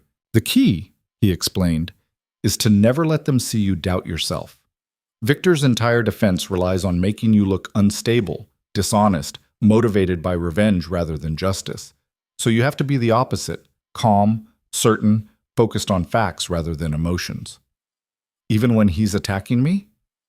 Especially then. Every time he tries to rattle you and fails, you win. Every time you stay composed while he loses his temper, you look stronger and he looks desperate. Davies paused. This won't be easy, Lady Clara. Victor will say things designed to destroy you emotionally. He'll bring up painful memories, twist your words, try to make you break down in front of everyone. You have to be prepared for that. I am, Clara said, though her stomach churned at the thought. They worked late into the night, until Clara's head was spinning with legal procedures and courtroom strategies. Finally, Davies gathered his papers and prepared to leave. 1 week, he said. That's all we have to prepare. Use it well. Practice your testimony until you can deliver it without hesitation. Review every piece of evidence until you know it better than Victor's lawyers. And remember, you're not the victim in that courtroom. You're the prosecutor. Act like it. After he left, Clara found Alexander standing at the window, staring out at the dark London street. "Are you all right?" she asked quietly. "I should be asking you that. You're the one preparing to go into battle." Alexander's voice was heavy with guilt. "Clara, I'm so sorry. If I'd been more careful, if I'd anticipated Victor's move, then he would have found something else to use against us. This is what he does, Alexander. He finds the cracks and he widens them until everything breaks." Clara moved to stand beside him. "But I'm not breaking. Not this time." Alexander turned to look at her, and in his eyes she saw admiration mixed with fear. "I'm terrified for you. Victor is going to come at you with everything he has." "I know, but I have something he doesn't." "What's that?" "The truth. And the memory of 5 years of surviving when everyone thought I was dead." Clara took his hand. "I'm not that frightened girl anymore, Alexander. Victor made sure of that. He destroyed the person I was and forced me to become someone stronger, and now that strength is going to be his downfall." Alexander pulled her close, and for a moment they just held each other in the darkness, two people who'd both been wounded by the world, finding strength in each other. "When this is over," Alexander said quietly, "when we've won and Victor is finished, I want to start over. No scandal, no past, just us, figuring out what comes next." Clara smiled against his shoulder. "I'd like that. But first they had to win, and winning meant facing the most dangerous week of her life. The next 7 days were brutal. Clara spent every waking hour preparing with Davies, reviewing evidence, practicing testimony, learning to deflect hostile questions without losing her composure. Alexander helped where he could, but he was also dealing with the fallout from Victor's revelation about his father, journalists demanding answers, society figures cutting him off, allies suddenly becoming scarce. The scandal was everywhere. Every newspaper ran stories about the Duke of Hawthorne's criminal father, about Lady Clara's impossible fight, about Victor Blackwell's clever defense. London society had turned the whole thing into spectacle. 3 days before the trial was set to resume, Clara received a visitor. "Lady Whitmore?" The young woman at the door was beautifully dressed but clearly nervous. "My name is Catherine Blackwell. I'm Victor's sister." Clara felt her defenses snap up immediately. "What do you want?" "To help you." Catherine's voice was urgent. "May I come in, please? What I have to say—" "Victor can't know I'm here." Against her better judgment, Clara let her inside. Catherine settled into a chair in the drawing room, her hands twisted together anxiously. "I need you to understand something first. I love my brother. Or I did, when I thought he was the person he pretended to be. But over the years, I've watched him become someone I don't recognize, someone cruel and manipulative and willing to destroy anyone who threatens him." "Then why help him?" Clara asked bluntly. "I haven't been. I've been staying silent, which is almost worse." Catherine looked up, and Clara saw genuine pain in her eyes. "But after watching him in that courtroom, after hearing what he did to you and those other women, I can't stay silent anymore. My brother is a monster, and he needs to be stopped." "What do you know?" "Everything. I've lived in his house for the past 10 years. I've seen the ledgers he thinks are hidden. I've overheard conversations he thought were private. I know about the smuggling, the bribes, the threats." Catherine pulled out a small leather journal. "And I've been documenting it all. Every crime I witnessed, every person he destroyed, every law he broke. It's all here." Clara's hands shook as she took the journal. Inside were pages and pages of entries, dates, names, details, a roadmap of Victor's entire criminal operation written by someone who'd had access to everything. "Why now?" Clara asked. "Why come forward after all these years?" Catherine's eyes filled with tears. "Because I watched him try to destroy you in that courtroom, and I realized I was complicit. Every day I stayed silent was another day I helped him hurt people. I can't live with that anymore." "He's your brother. If you testify against him, he'll hate me. He'll probably try to destroy me too. I know." Catherine's voice was steady despite the tears. "But some things are more important than family loyalty. Like doing what's right. Like making sure the people he's hurt get justice." Clara looked at this woman, Victor's own sister, willing to betray her family to stop him, and felt something shift in her chest. "Thank you," she said quietly. "This could change everything." "I hope it does. I hope you destroy him, Lady Clara, because the world will be safer without my brother in it." When Catherine left, Clara immediately called Davies and Alexander. They spent hours going through the journal, cross-referencing entries with their existing evidence, building an even stronger case. "This is extraordinary," Davies breathed. "With Catherine Blackwell's testimony and her journal, we don't just prove Victor framed you. We prove he's been running a criminal empire for a decade. We can put him away for years." "If she's willing to testify," Alexander said carefully, "Victor's lawyers will argue she's motivated by family spite, that the journal could be fabricated. Then we corroborate every entry we can. Show the jury that her information matches our other evidence perfectly. Make it impossible to dismiss." Davies looked at Clara. "But this also raises the stakes. If Victor realizes his sister has turned on him, there's no telling what he'll do. You need to be careful." Clara nodded, but she wasn't afraid. For the first time since this whole nightmare began, she felt like they might actually win. The night before the trial resumed, Clara stood at the window of her room, watching London sleep. Tomorrow she would walk into that courtroom and face Victor Blackwell for the final time. Tomorrow she would tell her truth and hope it was enough. A soft knock made her turn. Alexander stood in the doorway. "Can't sleep either?" he asked. "Too much adrenaline?" Clara managed a smile. "And too much fear, if I'm honest." Alexander crossed to her, taking her hands. "You're going to be magnificent tomorrow. You know that, right?" "I'm going to try to be. That's all I can promise." "It's enough. You're enough." Alexander's voice was fierce. "I know I can't be there beside you tomorrow. I know you have to face him without me. But I want you to know I believe in you, Clara. I believe you're strong enough to win this. And whatever happens, I'll be there at the end, ready to help you pick up the pieces or celebrate the victory." Clara felt tears sting her eyes. "What if I fail?" "Then we start over somewhere else. Together." Alexander pulled her close. "But you're not going to fail, because you've already survived worse than anything Victor can throw at you, and survivors don't give up." They stood together in the darkness, holding each other while the city slept around them. Two broken people who'd found strength in each other, preparing for the battle that would determine both their futures.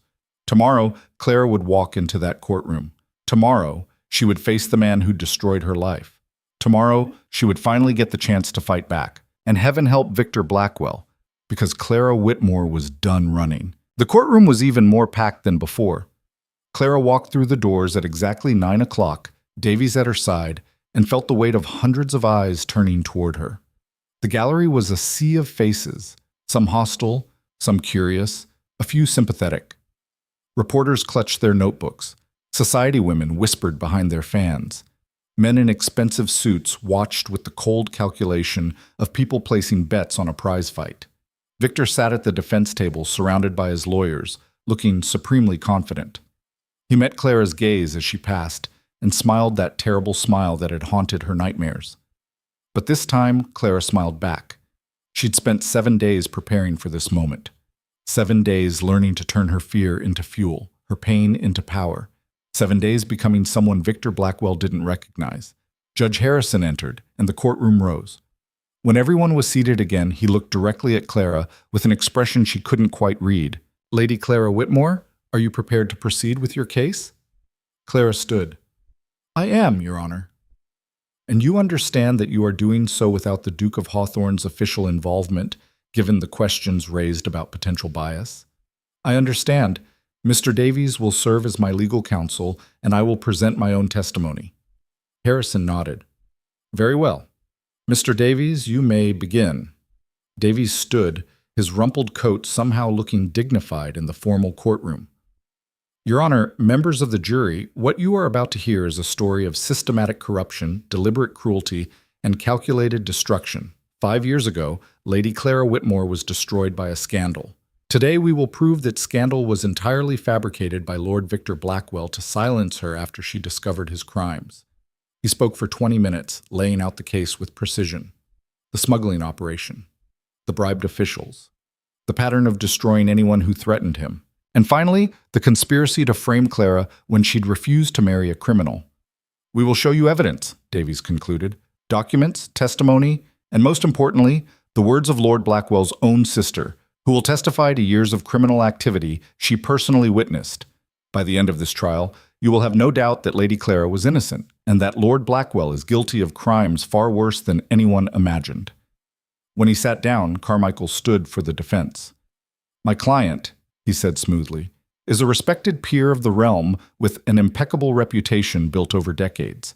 What we have here is a vindictive woman seeking revenge for a broken engagement, supported by a disgraced lawyer with an axe to grind, and a duke trying to distract from his own family's criminal past. The so-called evidence is circumstantial at best, fabricated at worst. And by the end of this trial, you will see that Lord Blackwell is the real victim here. The opening statement set the tone. This wasn't going to be a trial about facts. It was going to be a war of narratives with Clara's word against Victor's power. Davies called his first witness, Marcus Whitley, who testified again about Victor's smuggling operation and the threats that had driven him into hiding. Carmichael's cross-examination was brutal, suggesting Whitley was lying to cover his own crimes, but Whitley held firm. Then came the dock worker who'd helped unload illegal goods. Then the customs official who'd accepted bribes. Not Thomas Fletcher, who'd been bought off, but a second official Davies had found who was dying of consumption and had decided to clear his conscience before the end. Lord Blackwell paid me £50 a month for 5 years, the man said, his voice weak but clear. In exchange, I looked the other way when his ships came through Southampton. No inspections, no questions, no records. And you're certain it was Lord Blackwell himself who arranged this? Davies asked. I met with him personally every quarter to receive payment. Always in the back room of the Rose and Crown Tavern, always in cash, and always with a reminder that if I ever spoke of our arrangement, my family would suffer for it. Carmichael tried to discredit him, suggesting the illness had affected his memory, but the man had kept detailed records, dates, amounts, even descriptions of what Victor had been wearing at each meeting. It was damning. By the end of the second day, the jury looked troubled. The evidence was mounting, and Victor's lawyers were starting to show strain. But the real battle was yet to come. On the morning of the third day, Davies called Catherine Blackwell to the stand. The courtroom erupted. Victor shot to his feet, his face white with fury. Your Honor, this is outrageous. My own sister has been coerced. Sit down, Lord Blackwell, Harrison said sharply. Miss Blackwell has every right to testify if she chooses. Catherine walked to the witness stand with her head high, though Clara could see her hands shaking as she swore her oath. She wore a simple blue dress, her hair pulled back severely. She looked like someone prepared for execution. Miss Blackwell, Davies began gently. I know this is difficult, but please tell the court how long you've lived with your brother. 10 years, since our parents died and Victor became head of the family. And during that time, did you observe any illegal activities? Catherine took a breath. Yes, many. The courtroom buzzed. Victor's jaw clenched so hard Clara could see the muscle jumping. Please describe what you witnessed. For the next hour, Catherine systematically destroyed her brother. She described seeing him meet with smugglers in their home. She detailed conversations about bribing officials. She produced her journal and read entries documenting shipments of contraband, payments to corrupt customs agents, threats made against business rivals. And what about Lady Clara Whitmore, Cease? Davies asked. What do you know about the scandal that destroyed her reputation? Catherine's voice hardened. I know Victor fabricated it. I was there the night Clara came to our house and confronted him about the smuggling. She told him she couldn't marry a criminal. She begged him to turn himself in and stop hurting people. How did he respond? He laughed. He told her no one would believe her over him. And when she said she'd go to the authorities anyway, he got angry, really angry. He told her if she tried to expose him, he'd destroy her so completely that no one would ever take her seriously again. Clara felt tears prick her eyes. After 5 years, here was someone who'd been there, who'd witnessed the truth, finally telling it. Did you try to stop him? Davies asked. Catherine's face crumpled. No, I was a coward. I watched him spend the next week fabricating evidence against Clara. I saw him pay witnesses to lie. I saw him forge letters in her handwriting, and I said nothing because I was afraid he'd turn on me next. And why are you speaking now? Because I can't live with the guilt anymore. Because Clara didn't deserve what he did to her. Because my brother is a monster, and I won't protect him any longer. Catherine looked directly at Victor. I'm sorry I didn't stop you 5 years ago, but I'm stopping you now. Victor's face was a mask of cold fury. When Carmichael stood for cross-examination, his questions were sharp and cruel. Miss Blackwell, isn't it true that you and your brother had a falling out last year over your inheritance? We had a disagreement, yes. A disagreement? Or did he cut your allowance after you spent recklessly? He controlled every penny I had. He used money to control everyone around him. So you're motivated by revenge, by a desire to hurt the brother who tried to teach you financial responsibility. I'm motivated by conscience, Catherine said firmly, something Victor has never had. Carmichael tried for another hour to shake her testimony, to make her look vengeful or unstable, but Catherine held strong. By the time she stepped down, even Victor's supporters in the gallery looked shaken. But Davies wasn't finished. Your Honor, we call Anne Porter to the stand.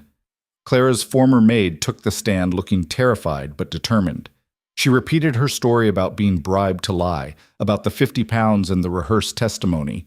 She produced the envelope with Victor's seal, the letter warning her to stay silent. Then Davies called Margaret Ashford, who testified about Victor's pattern of destroying women who rejected or opposed him. Then Elizabeth Carrington, who brought statements from 3 other women with similar stories. One by one, they painted a picture of a man who used his power as a weapon, who destroyed anyone who threatened him, who'd gotten away with it for years because he was charming and well-connected and no one had ever fought back. Until now. By the end of the 4th day, the mood in the courtroom had shifted. The jury was no longer skeptical. The gallery was no longer mocking. Even the journalists had stopped writing dismissive headlines and started asking real questions. Victor Blackwell's armor was cracking. On the morning of the 5th day, Davies called Clara to the stand. The walk to the witness box felt like miles. Clara's heart hammered so hard she could hear it in her ears. This was it. Everything came down to this moment, to whether she could tell her story convincingly enough to make 12 strangers believe her over one of the most powerful men in England. She swore her oath with a steady voice and sat down, forcing herself to look at the jury instead of at Victor. Lady Clara, Davies began, his tone gentle, please tell the court how you met Lord Blackwell. Clara took a breath. We met at a ball in London 6 years ago. I was 20, he was 27, he was charming, attentive, everything a young woman was taught to look for in a husband. My family approved of the match.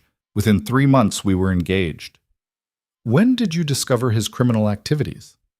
About 2 months before our wedding was scheduled. I'd gone to his townhouse to discuss wedding preparations, and he was called away suddenly on business. While I was waiting, I saw papers on his desk, shipping manifests that didn't match, amounts that were recorded differently in different ledgers. I'm good with numbers, and something felt wrong. What did you do? I looked more closely, and I found evidence of systematic fraud, goods being shipped that weren't recorded in official manifests, payments being made to officials, records of contraband being moved through ports Victor controlled. Clara's voice strengthened. I realized the man I was engaged to marry was running a criminal operation, using his title and connections to break the law and profit from it. How did you feel? Betrayed. Horrified. I thought I knew him, but the man I'd fallen in love with didn't exist. He was a mask Victor wore to hide what he really was. What did you do with this information? I confronted him. I went to his house that evening and told him what I'd found. I begged him to stop, to turn himself in before someone got hurt. I told him I couldn't marry him knowing what he'd done, but that if he confessed and made it right, I would help him through it. Davies paused. And how did Lord Blackwell respond? Clara looked directly at Victor for the first time. He stared back with cold hatred. He told me I was being naive, that everyone in his position bent the rules to make money, that if I had a problem with it, I should keep my mouth shut and enjoy the wealth it provided. And when I said I wouldn't, when I told him I'd go to the authorities if he didn't, he got very calm, very cold. He said if I tried to expose him, he would destroy me so completely that no one would ever believe another word I said. Did you believe him? Not at first. I thought truth mattered, that if I told the right people what I'd found, they'd investigate and Victor would face consequences. Clara's voice broke slightly. I was so young, so foolish. What happened next? Within a week, rumors started. Whispers that I'd been seen with another man, that I'd stolen documents from Victor's study, that I was trying to blackmail him into a larger marriage settlement. Then letters appeared, supposedly from me to this other man detailing an affair. They were forgeries, but good ones. My handwriting perfectly copied. How do you know they were forgeries? Because I never wrote them. Because the affair they described never happened. Because everything in those letters was designed to make me look like exactly the kind of person who would try to blackmail her fiancé. Clara's hands clenched in her lap. Victor had found witnesses willing to swear they'd seen me stealing documents, had bribed my own maid to testify against me, had constructed an entire scandal so convincing that even my own family started to doubt me. What did you do? I tried to defend myself. I told everyone Victor was lying, but he was powerful and connected, and I was just a woman making accusations against a peer. No one believed me. The scandal grew worse. People who'd been my friends stopped speaking to me. My family was humiliated, and through it all, Victor just watched with that smile, like he was enjoying seeing me destroyed. Clara's voice grew stronger. The night our engagement was officially broken, my family's townhouse caught fire. Everyone assumed I died in it, but I escaped through a servant's entrance and I ran. I had a little money saved.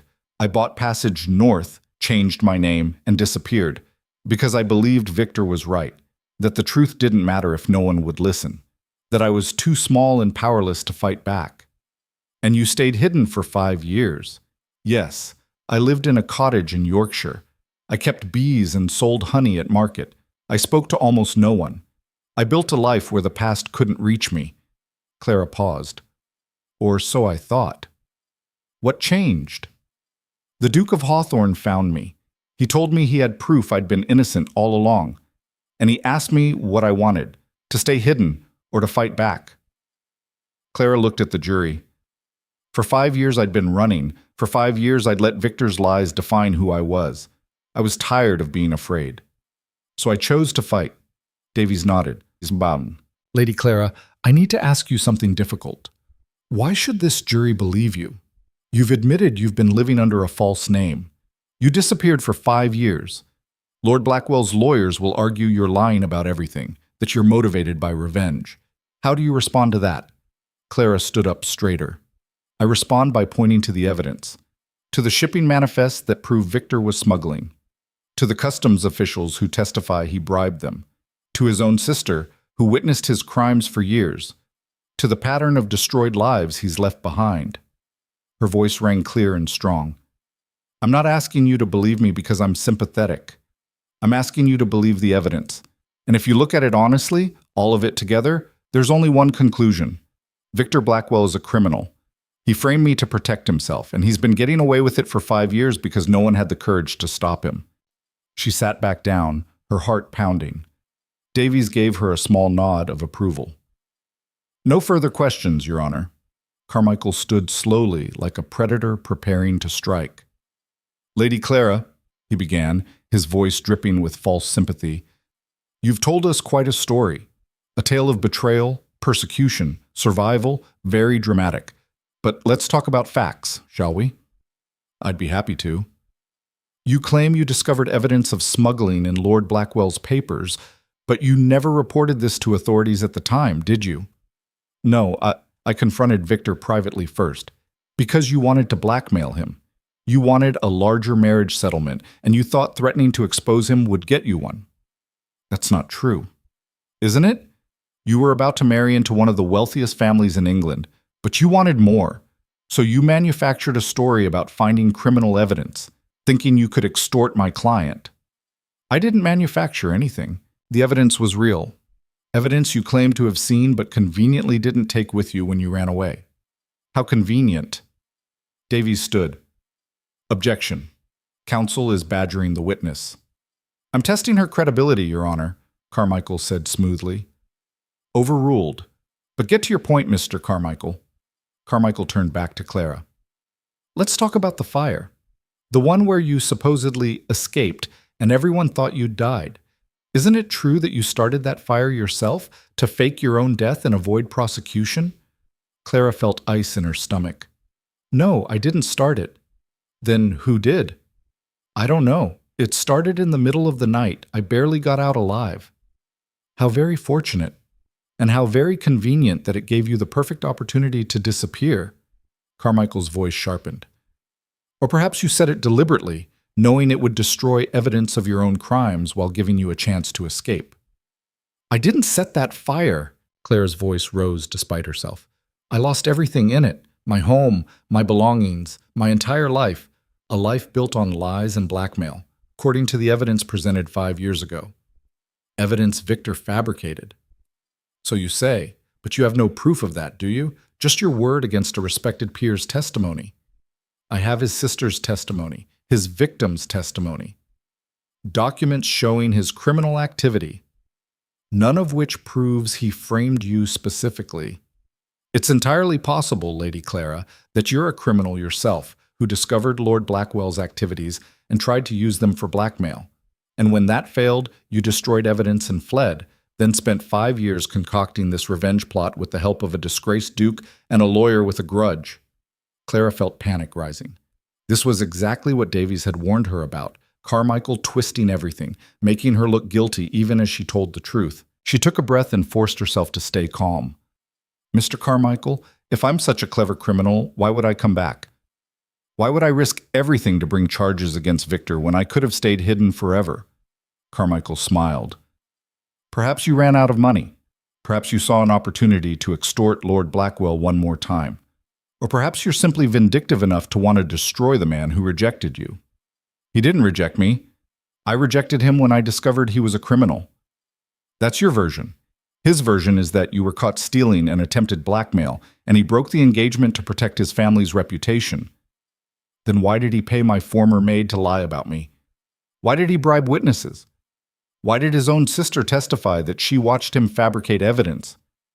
His sister is a bitter woman with financial grievances. The maid is clearly lying for money, and the witnesses are telling the truth. Clara stood without meaning to, her voice ringing through the courtroom. I know it's easier to believe that a powerless woman is lying than to accept that a powerful man is a criminal. I know that's how the world works, but just because it's easier doesn't make it true. The courtroom went silent. Even Carmichael looked taken aback. Clara continued, her voice steady now. You want to know why I came back? Because I was tired of letting Victor's lies define my life. Because I spent 5 years hiding and realized that running away didn't make the injustice hurt less.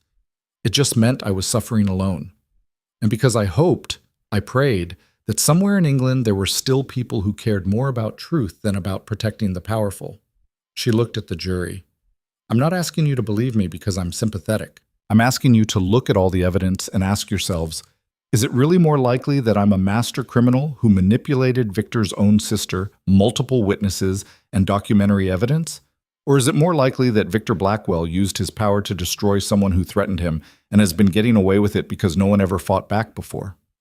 For a long moment, no one spoke. Then Carmichael cleared his throat. No further questions. Clara sat down, her legs shaking. Davies reached over and squeezed her hand briefly, a gesture of support that meant more than words. The prosecution rested its case. For the next 2 days, Victor's lawyers presented their defense. They called character witnesses who testified to Victor's generosity and honor. They brought experts who suggested the shipping manifests could have been misinterpreted. They argued that Catherine was mentally unstable, that Anne Porter was a liar seeking money, that Marcus Whitley was covering for his own crimes. But Clara could see it wasn't working. The jury's faces had changed. They'd heard too much, seen too much. The pattern was too clear to ignore.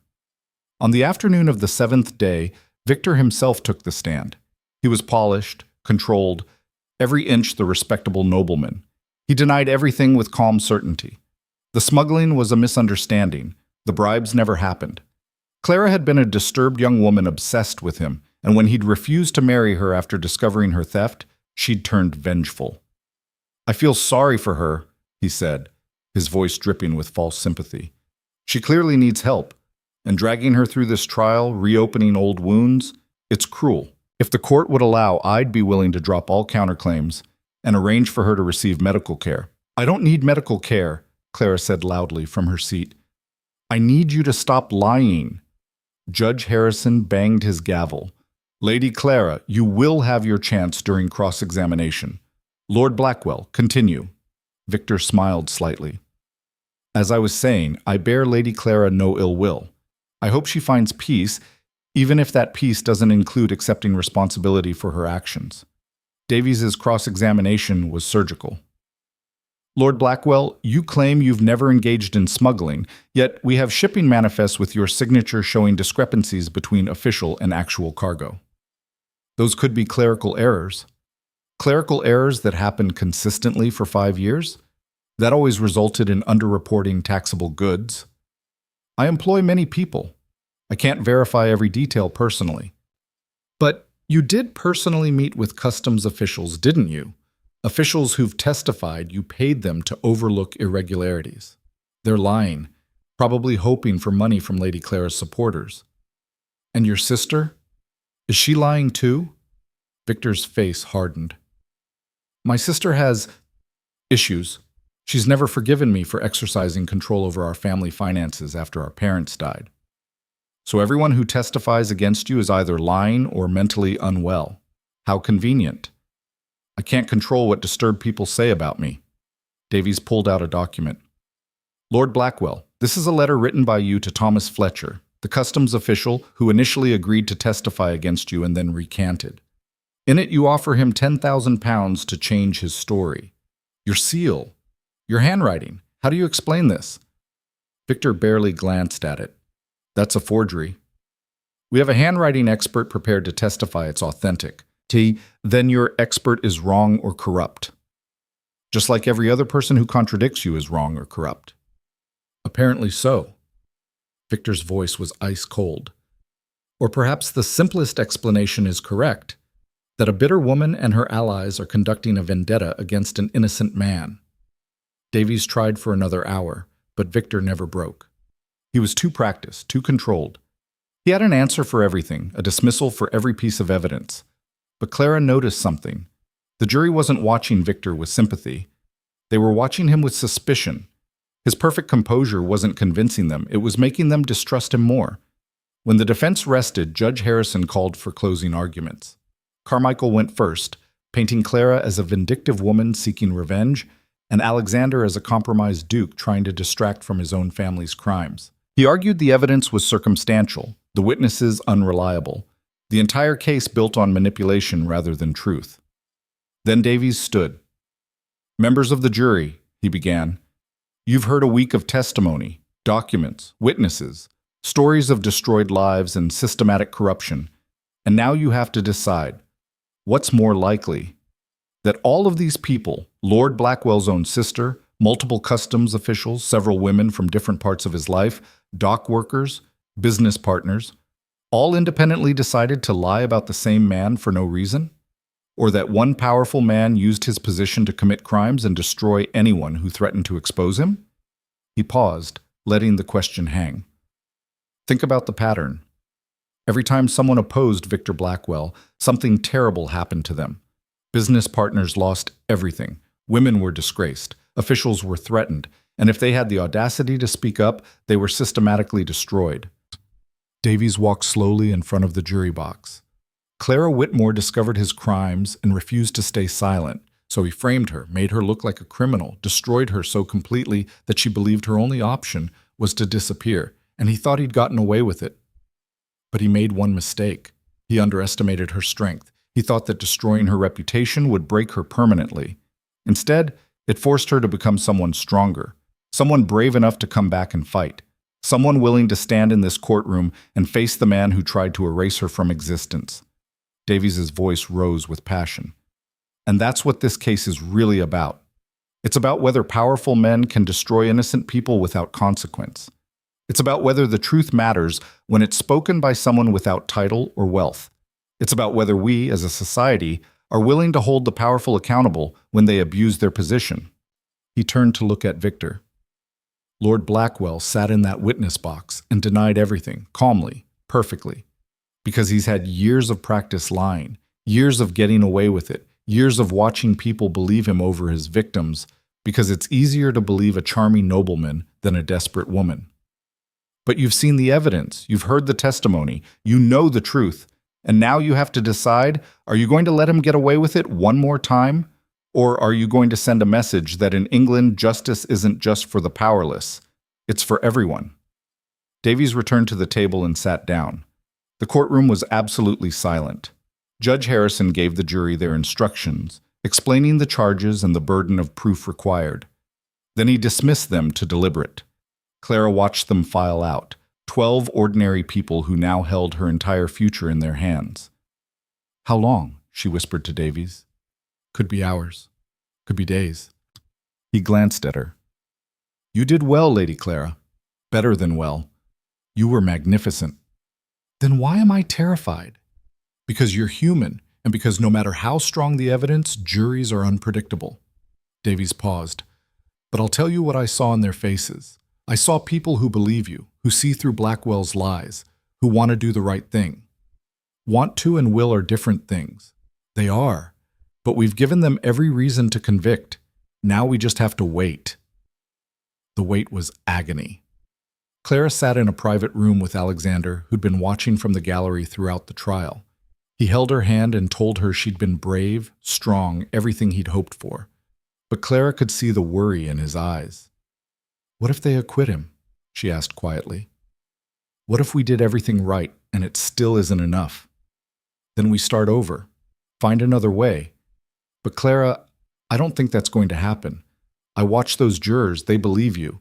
Victor's lawyers will appeal. Even if we win, let's win first. Then we'll worry about what comes next."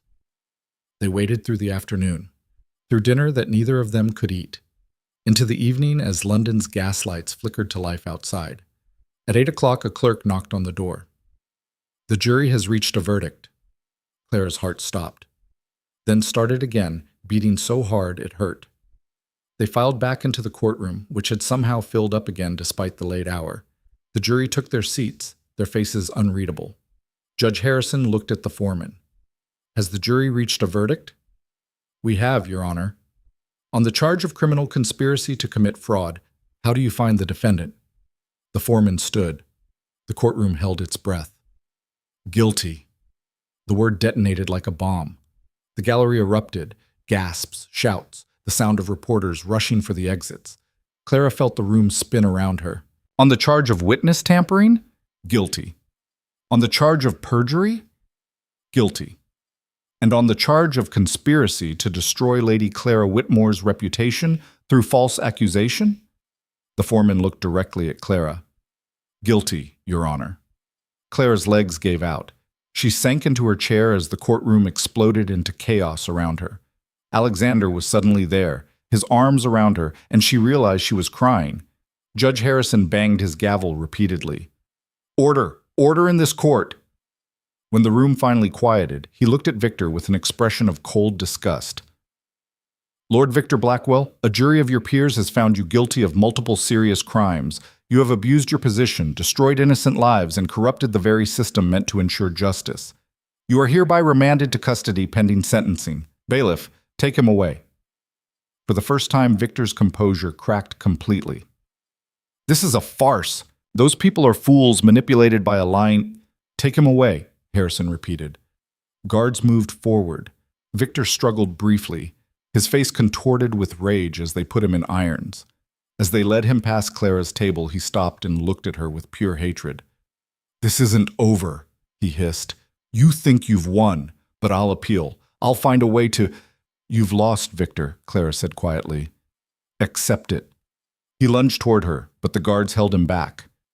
Then they were dragging him away, his shouts echoing through the courthouse until a door slammed and cut them off. Clara sat in the sudden silence, unable to quite believe what had just happened. She'd won. After 5 years of hiding, after a week of the hardest fight of her life, she'd actually won. Judge Harrison was speaking, setting a date for sentencing, thanking the jury, but Clara barely heard him. She was aware of Alexander beside her, of Davies grinning like a madman, of people in the gallery standing to applaud, actually applaud, as if she were an actress taking a bow instead of a woman who'd just reclaimed her life. When court was finally dismissed, Clara stood on shaking legs. Immediately she was surrounded, reporters shouting questions, well-wishers offering congratulations, women she'd never met touching her arm and thanking her for her courage. Alexander and Davies created a protective barrier, guiding her through the crowd toward the exit. As they reached the courthouse steps, Clara saw something that made her stop. A group of women stood at the bottom of the stairs. Women she recognized: Anne Porter, Margaret Ashford, Elizabeth Carrington, and a dozen others. Women who'd been destroyed by powerful men and had stayed silent for years. They were holding candles. Elizabeth stepped forward. "We wanted you to know," she said, her voice carrying in the quiet evening air, "that you didn't just save yourself tonight. You saved all of us. You showed us it's possible to fight back, to tell the truth and have it matter." Clara felt tears streaming down her face. "I couldn't have done it without you, without all of you speaking up. You started it. You were brave first." Elizabeth smiled. "And now London knows that women aren't as powerless as men like Blackwell want us to believe." The other women murmured agreement, their candles flickering in the darkness like stars. Clara looked at them. These survivors, these fighters, these women who'd refused to stay silent anymore, and felt something fundamental shift in her chest. For 5 years she'd believed she was alone, that her pain was unique, her battle solitary, but she wasn't alone. She never had been. There were women everywhere fighting their own battles, surviving their own injustices, waiting for someone to show them it was possible to win. And tonight, maybe she'd given them that. Alexander touched her arm gently. "We should get you home. You've had an impossibly long day." Clara nodded, but she couldn't stop looking at the women with their candles, at the crowd gathering behind them, at the reporters scribbling furiously in their notebooks. Tomorrow, the newspapers would carry the story across England. Lady Clara Whitmore returned from the dead to destroy the man who'd tried to erase her. The verdict that proved powerful men could be held accountable. The trial that changed everything. But tonight, standing on those courthouse steps with Alexander beside her and an army of survivors at her back, Clara felt something simpler than triumph. She felt free. For the first time in 5 years, the future stretched before her like an open road instead of a prison. She could go anywhere, be anyone, choose any life she wanted. And the man who'd tried to take that from her was in chains. "Let's go home," she said quietly. As they climbed into the carriage, Clara took one last look at the courthouse, the building where she'd fought the hardest battle of her life, where she'd faced her destroyer and won. The night was clear, stars visible despite London's smoke. Somewhere in the city, Victor Blackwell sat in a cell contemplating his fall. Somewhere, judges were discussing the implications of convicting a peer. Somewhere, society was reeling from the revelation that their beloved Lord Blackwell was a monster. But none of that mattered as much as this. Clara Whitmore was finally, truly free, and she was never going to let anyone cage her again. The morning after the verdict, Clara woke to sunlight streaming through the windows of Alexander's townhouse and the sound of newsboys shouting in the street below. "Peer convicted. Lord Blackwell guilty. Lady Clara vindicated." She lay still for a moment, letting the reality sink in. It was over. Actually over. Victor was in custody awaiting sentencing, and she was here, alive, free, and finally believed. A soft knock came at her door. "Lady Clara," Mrs. Hartley's voice. "You have visitors, quite a few of them, actually." Clara dressed quickly in one of the simple but elegant dresses Alexander had provided and made her way downstairs. The drawing room was full of people. Elizabeth Carrington and several of the women who'd testified, Davies looking rumpled but triumphant, and to Clara's shock, 3 people she hadn't seen in 5 years. Her brother Edmund stood by the window, older and grayer than she remembered. Her sister Beatrice sat on the settee, tears already streaming down her face. And her Aunt Margaret, her father's sister, who'd raised them after their mother died, stood in the center of the room looking like she'd seen a ghost. "Clara?" Edmund's voice broke. "Is it really you?" Clara felt her own tears start. "It's me." Beatrice rushed forward and threw her arms around Clara, sobbing. "We thought you were dead. When the house burned and they couldn't find your body, but there was so much damage, we thought, oh, Clara, we thought we'd lost you forever." Edmund joined the embrace, and for a long moment the three of them just held each other while Aunt Margaret watched with her hand pressed to her mouth. "I'm sorry," Clara whispered. "I'm so sorry I let you think I was dead. I was afraid. I didn't know what else to do." "Don't apologize." Edmund pulled back to look at her, his hands gripping her shoulders like he was afraid she'd disappear. "We're the ones who should apologize. We should have believed you about Blackwell. We should have fought for you instead of letting society pressure us into accepting his lies." "Father believed me," Clara said quietly. "Alexander told me. Father knew I was innocent." Aunt Margaret finally found her voice. "He never stopped looking for you. He spent every penny he had left hiring investigators, following rumors, searching. When he died, his last words were about you, about hoping you were alive somewhere, safe and happy." Clara's chest ached. "I wish I'd known. I wish I could have told him. He knew in his heart you were innocent," Beatrice said fiercely. "We all should have known, should have trusted you over a man we barely knew, but we let fear and shame control us, and we lost 5 years with you because of it." "You're here now," Clara said. "That's what matters." They spent the next hour catching up, Edmund explaining how he'd taken over the family estate after their father died, Beatrice describing her marriage to a kind but unremarkable country gentleman, Aunt Margaret admitting she'd always suspected Victor was lying but had been too afraid to say so publicly. "When we read about the trial in the papers," Edmund said, "we came to London immediately. We were in the gallery yesterday when the verdict was read. We saw you win, Clara. We saw you destroy the man who tried to destroy you." "And we're so proud," Beatrice added, "so incredibly proud of your courage." Clara felt something healing inside her, some wound she hadn't even known was still bleeding. Her family believed her. After 5 years, they finally understood the truth. When they finally left with promises to visit again soon and invitations for Clara to come stay at the family estate, Alexander appeared in the doorway. "How are you holding up?" he asked gently. "I'm not sure yet. It feels surreal, like I'm going to wake up and find out none of this really happened." "It happened. You won." Alexander crossed to her. "And now you have some decisions to make about what comes next." "What do you mean?" "You're free, Clara. Truly free for the first time in 5 years. Your name is cleared. Your family wants you back. Society is buzzing with your story, half of them appalled by what Blackwell did, the other half fascinated by your survival. You could return to your old life if you wanted, reclaim your place in society, attend balls, marry well, live the life you were supposed to have before Victor destroyed it." Clara looked out the window at London, the city she'd once loved and then learned to fear. "Is that what you think I should do?" "I think you should do whatever makes you happy, and I'll support you either way." "Even if what makes me happy isn't a return to society?" Alexander smiled. "Especially then. You spent 5 years building a life on your own terms. You don't owe society anything just because they finally admitted you were right." Clara turned to face him fully. "What about you? What happens to you now?" Alexander's expression clouded.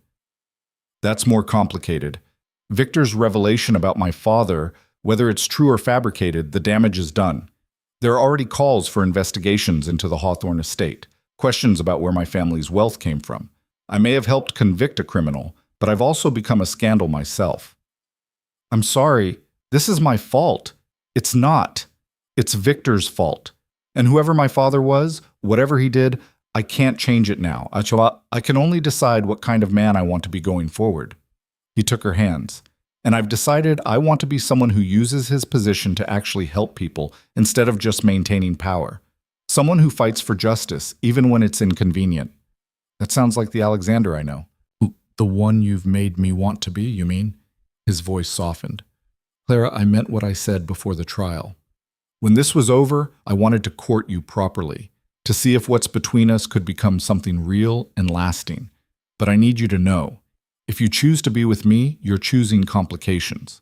Scandal, a life that won't be easy." Clara laughed. "Alexander, I lived alone in a cottage in Yorkshire for 5 years. I kept bees and sold honey at market.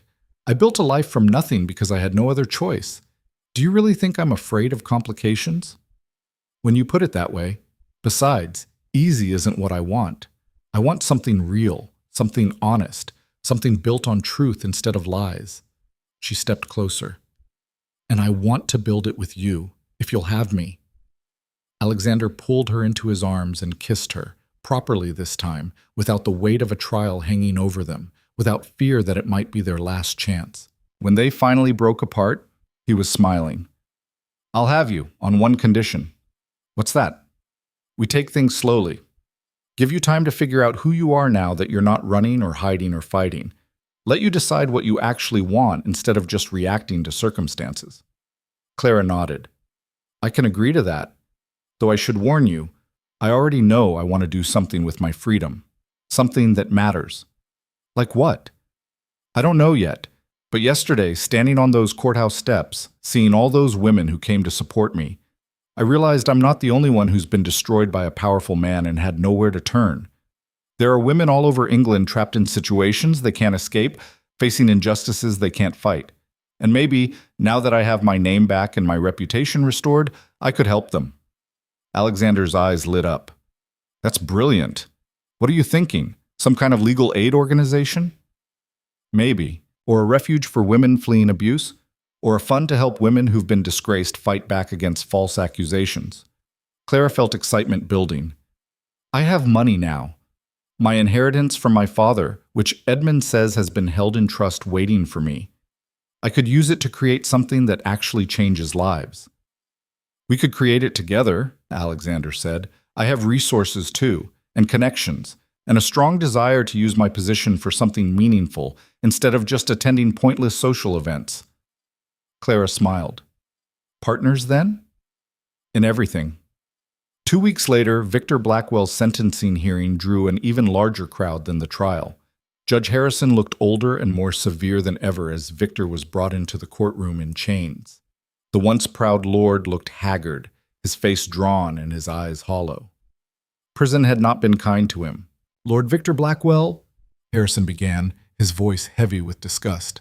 You have been found guilty of conspiracy, fraud, witness tampering, perjury, and the systematic destruction of innocent lives.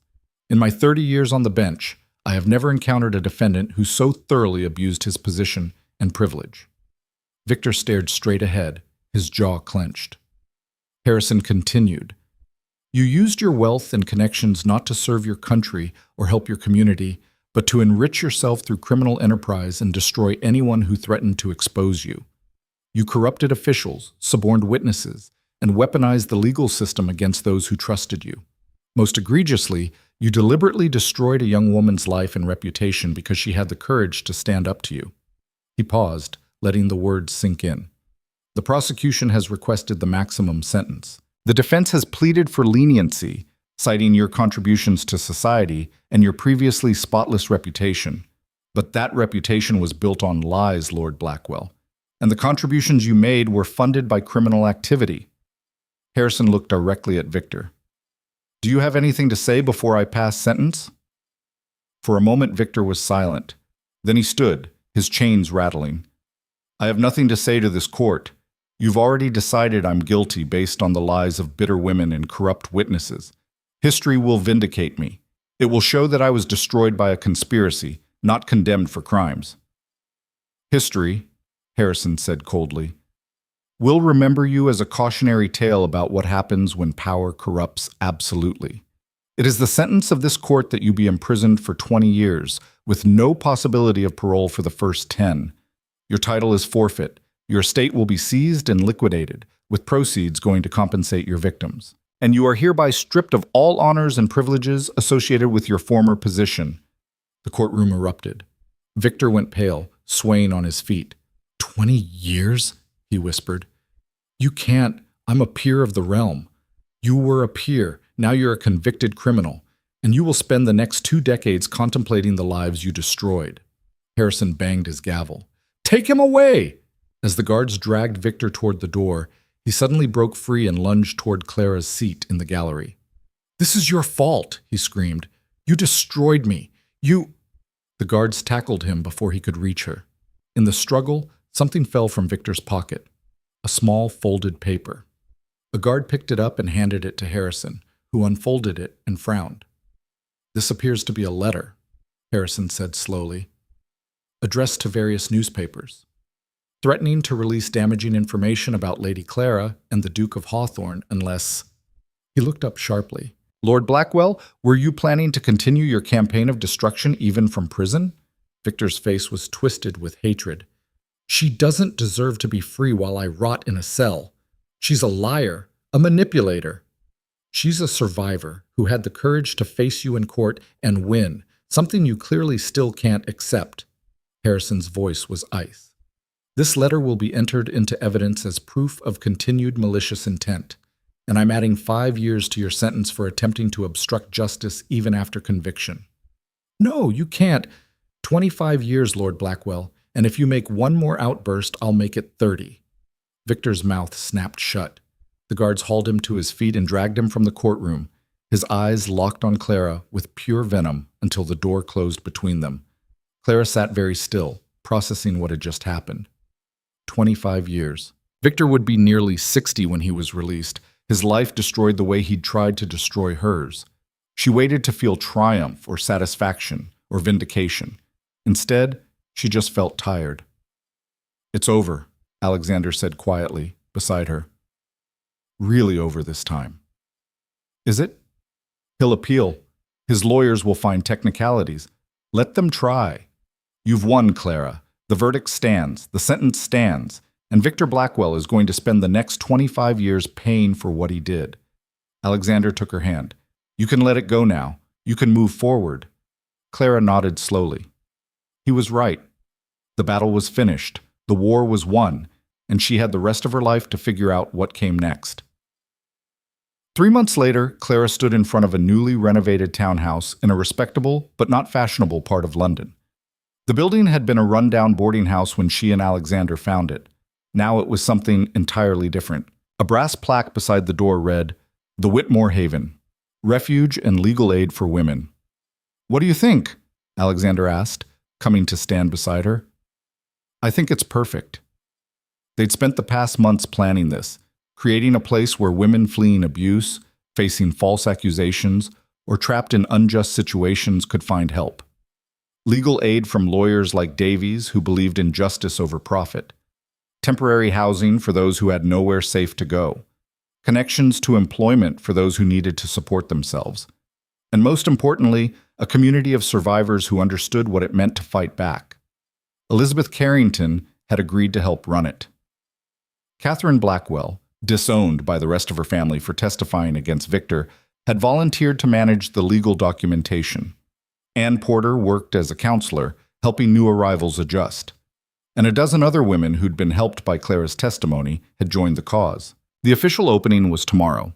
Already they had 5 women in residence and a waiting list of 20 more. Your father would be proud, Alexander said quietly.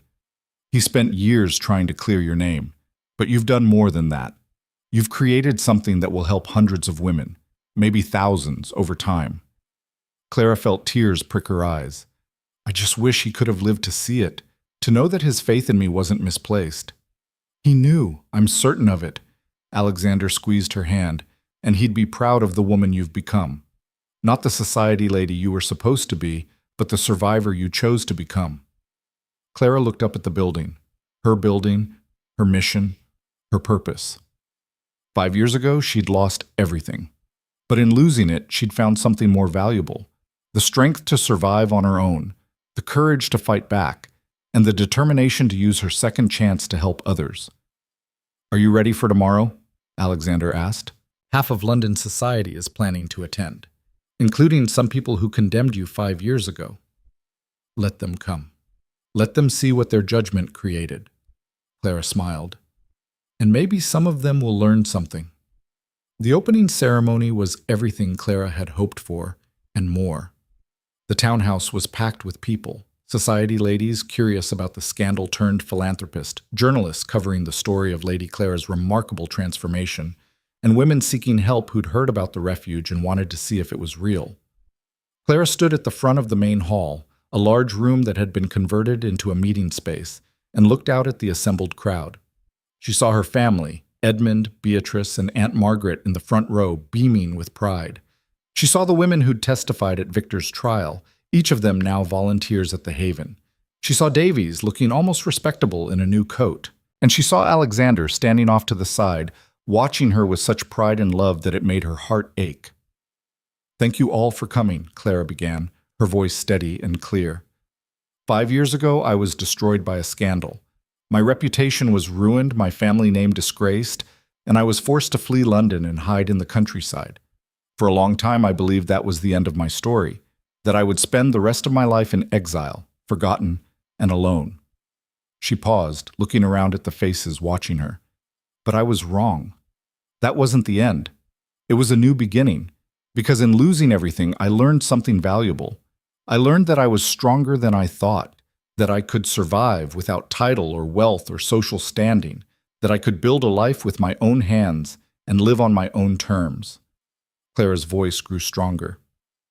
"And when I finally came back to London to face the man who destroyed me, I discovered something else.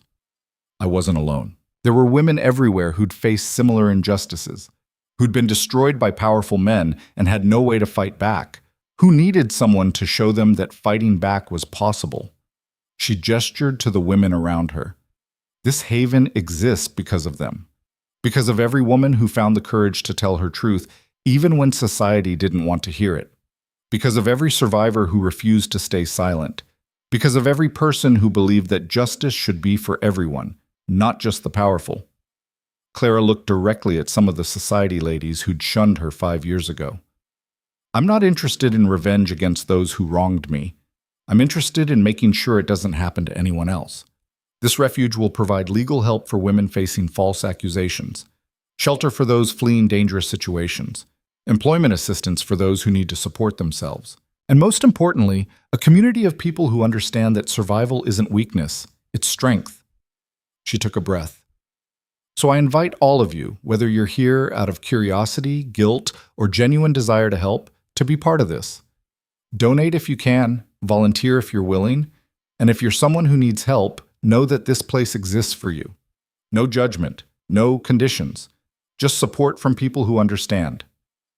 The room was silent for a moment. Then someone started clapping. Then another. Within seconds, the entire room was applauding, and several women were openly crying. After the ceremony, Clara was surrounded by well-wishers. Society ladies who'd ignored her 5 years ago now wanted to donate funds. Journalists asked for interviews, and several women quietly approached to ask about seeking refuge. But the moment that meant the most came when an elderly woman in expensive but understated clothing made her way through the crowd. "Lady Clara?" Her voice was cultured but shaking. "I'm Marguerite Ashford, Margaret's mother." Clara remembered. Margaret was one of the women who'd testified about Victor destroying her engagement. "Mrs. Ashford, I'm honored to meet you. I came to apologize." The woman's eyes were wet. "When my daughter told me what Lord Blackwell had done to her, I didn't believe her. I thought she was being hysterical, that she'd misunderstood his intentions. I pressured her to stay silent, to not make a fuss, to accept the broken engagement and move on." Tears rolled down her cheeks. "And then I watched her spiral into depression, watched her blame herself for being destroyed, watched her nearly take her own life because she believed no one would ever believe her over a powerful man." Mrs. Ashford gripped Clara's hands. "But you believed her. You gave her a chance to tell her truth and be heard. You showed her that fighting back was possible. And in doing that, you saved her life. So I came to thank you and to ask if there's any way I can help with this haven, any way I can do for other women what I failed to do for my own daughter." Clara felt tears in her own eyes. "We always need volunteers, people who can listen to women's stories without judgment, who can help them find the courage to fight back." "Then that's what I'll do, for as long as you'll have me." They talked for several more minutes, and by the time Mrs. Ashford left, Clara had gained not just a volunteer but a powerful ally whose connections could help fund the haven for years to come. As the crowd finally began to thin, Alexander found Clara standing alone in the main hall, looking at the portraits they'd hung on the walls, photographs of the women who'd helped create this place, survivors who'd turned their pain into purpose. "Quite a day," he said, sliding an arm around her waist. "Quite a life," Clara corrected. "A year ago I was keeping bees in Yorkshire, believing I'd never have a home or purpose again. Now look at this. You built it. You and all the women you inspired. Clara leaned into him. We built it. I couldn't have done any of this without you. You could have. You're the strongest person I know. Maybe, but I'm glad I didn't have to. She turned to face him. Alexander, I've been thinking about what comes next. For us, I mean. Have you? You said you wanted to court me properly, to see if this could become something real and lasting. I did say that. I think we can skip the courting phase. Clara smiled at his surprised expression. We've already been through a trial by fire together, literally and figuratively. We've seen each other at our worst and our best. We've fought side by side and trusted each other with our futures. I think we know what we are to each other. Alexander's eyes were bright. And what are we to each other? Partners. Allies. People who make each other stronger. Clara took his hands. People who could build something extraordinary together, if we're brave enough to try. Are you asking me to marry you, Lady Clara? I'm asking you to build a life with me. On our terms, not society's. A partnership built on respect and truth and the freedom to be who we actually are instead of who we're supposed to be. Alexander pulled her close. That sounds like the best offer I've ever had. He kissed her then, and Clara felt something she hadn't felt since before Victor destroyed her world. Hope for the future. Real, genuine hope that tomorrow could be better than today, and that the life ahead of her could be one she actually wanted to live. When they finally broke apart, she saw that several volunteers had gathered in the doorway, watching with delighted expressions. Sorry, Clara said, laughing and blushing. That wasn't very professional. It was perfect, Elizabeth Carrington said, grinning. And about time. We've been taking bets on when you two would finally admit what was obvious to everyone else. Taking bets? In a women's refuge? We're survivors, not saints. Elizabeth winked. So when's the wedding? Clara looked at Alexander, who shrugged helplessly. Apparently we're getting married. Apparently we are, Clara smiled. Though I think we should wait at least a few months. Give London society time to recover from one scandal before we give them another. The Duke of Hawthorne marrying the woman he helped vindicate isn't a scandal, Davies said, appearing from somewhere in the crowd. It's a love story. And after everything you two have been through, you've earned a happy ending. Clara felt her eyes sting with tears again. I never thought I'd get one. A happy ending, I mean. After Victor destroyed my life, I thought the best I could hope for was survival. You got more than survival, Alexander said quietly. You got justice. You got your name back. You got a purpose that matters. And you got me, for whatever that's worth. It's worth everything. They were married 6 months later in a small ceremony at Alexander's country estate. Clara wore a simple cream dress instead of the elaborate white gown she'd once dreamed of. The guest list was tiny, just family, close friends, and the core volunteers from the Haven. No elaborate society wedding with hundreds of guests who barely knew them. Just the people who mattered, celebrating a union built on something real.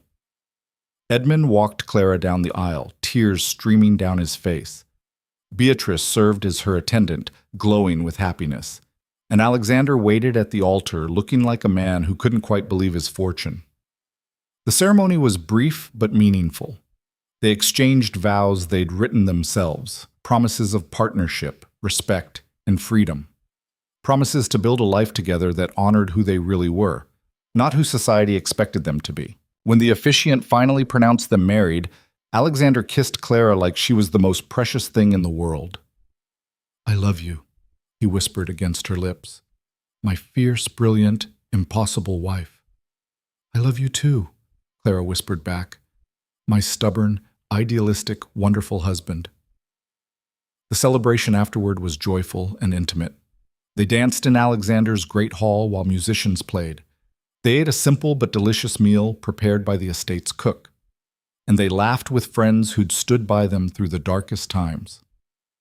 As the sun set, Clara found herself standing at the window of the estate's library, looking out at the grounds where she and Alexander had walked during those terrifying weeks before the trial.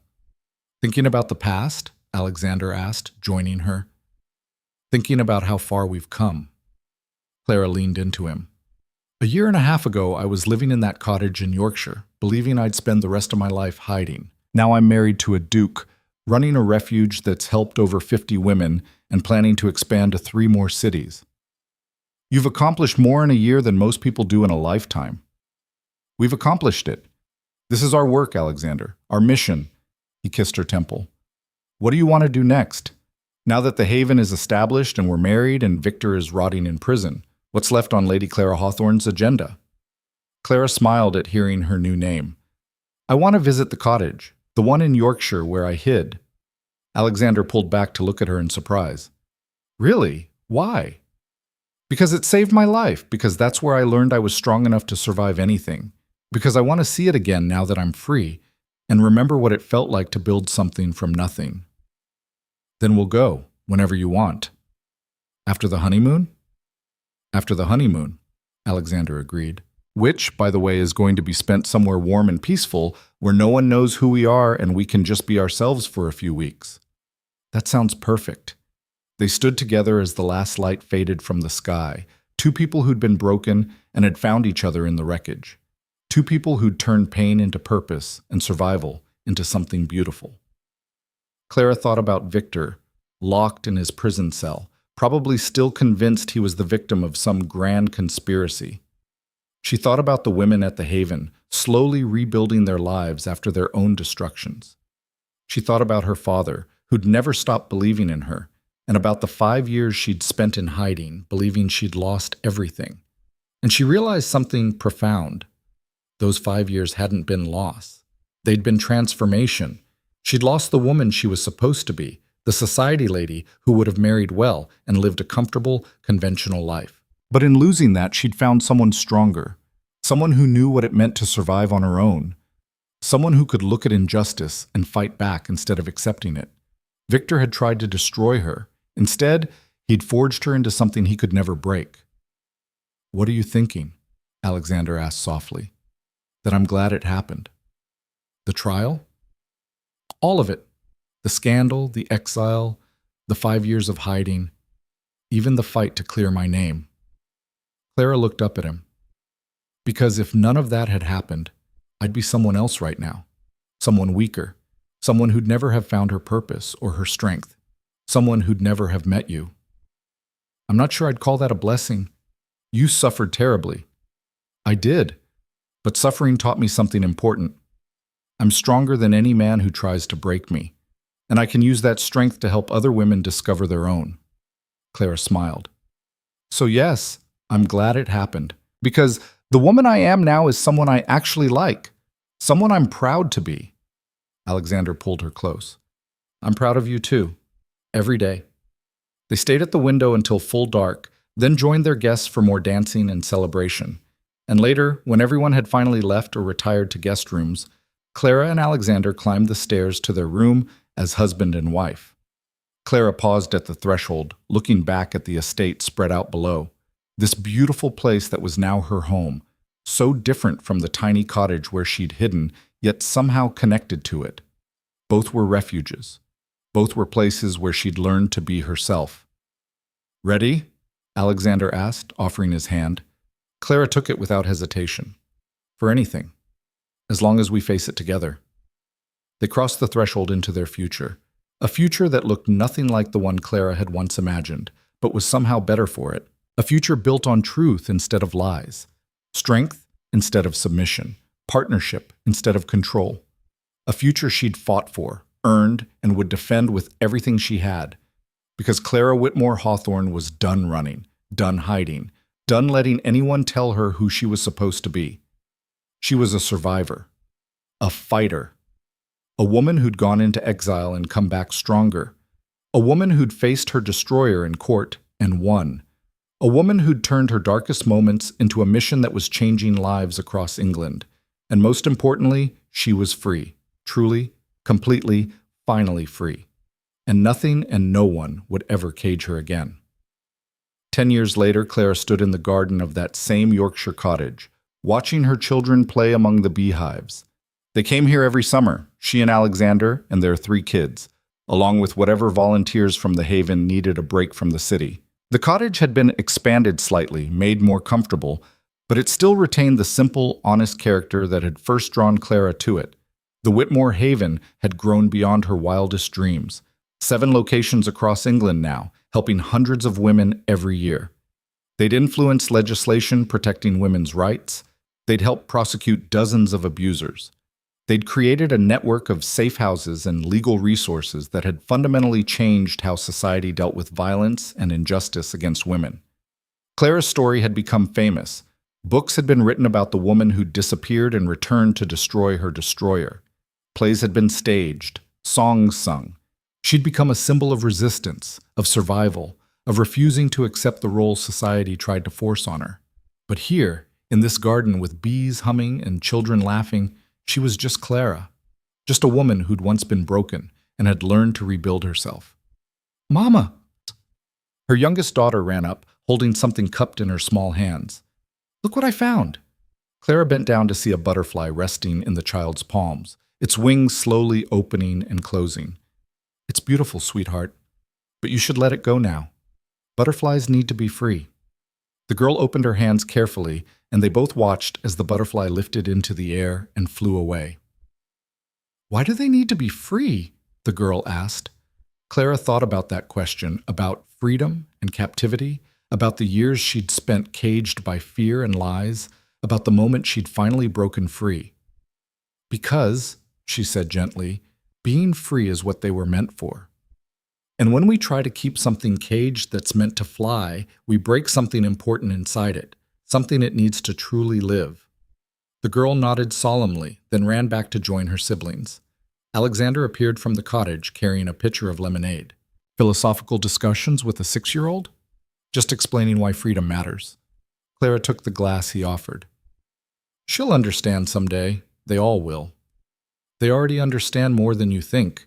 They watch you every day teaching women to be strong, to fight back, to refuse to accept injustice. They're learning by example." Clara smiled. "Good.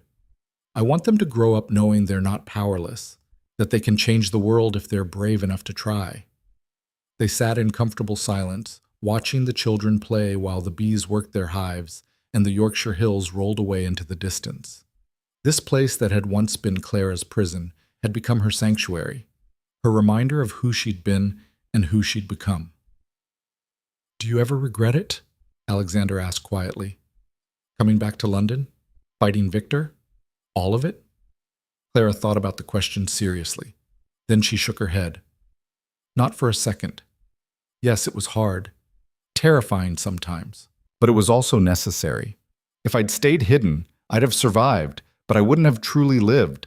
And all those women we've helped, they'd still be trapped, believing there was no escape from their situations." She took Alexander's hand. "You once asked me what I wanted, remember? Right before the trial, when you needed to know I was fighting for the right reasons. I remember. I wanted justice. I wanted my name back. I wanted Victor to pay for what he'd done." Clara paused. "But what I really wanted, underneath all of that, was to stop being afraid, to stop running, to stop letting what happened to me define who I was." "And did you get that?" Clara looked at the cottage, at the garden, at her children playing in the sunshine, at the life she'd built from ashes and determination and the refusal to stay broken. "I got more than that," she said softly. "I got freedom.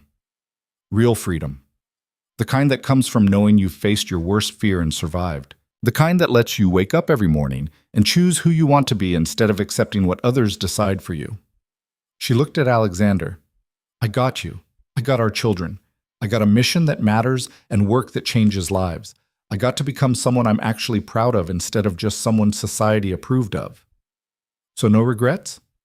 "Only one." Clara's voice was quiet. "I regret that my father didn't live to see it. To know that his faith in me wasn't misplaced. To meet you and our children and see what we've built." "He knows," Alexander said firmly. "Wherever he is, he knows. And he's proud of you. Just like I am. Just like everyone who knows your story is." Clara felt tears prick her eyes, but they were good tears. Healing tears. She'd spent 5 years believing she was nothing, believing she'd lost everything that mattered. But she'd been wrong. She hadn't lost everything. She'd lost the life she was supposed to have and found the life she was meant for instead.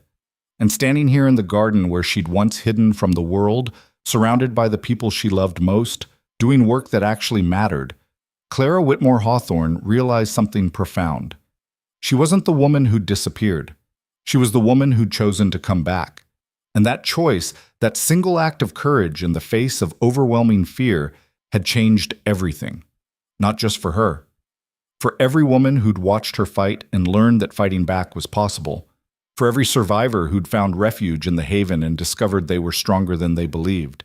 For every person who'd witnessed her story and decided that maybe, just maybe, truth and justice could win after all. The butterfly she'd released circled back over the garden, its wings catching the sunlight, before finally flying away toward the distant hills. Free. The way everyone deserved to be. The way Clara had fought to become. And watching it go, Clara smiled and whispered a quiet prayer of gratitude. Not to any higher power, but to the woman she'd been in that burning townhouse 10 years ago, terrified and running with nothing but a desperate hope for survival. Thank you, she thought. Thank you for being brave enough to run, to hide, to survive long enough to become someone who could fight back. Because without you, none of this would exist. And then she turned back to her family, to her life, to the beautiful, complicated, messy, wonderful existence she'd built from the ruins of what she'd lost. And she lived it, fully, fearlessly, free, the way she was always meant to.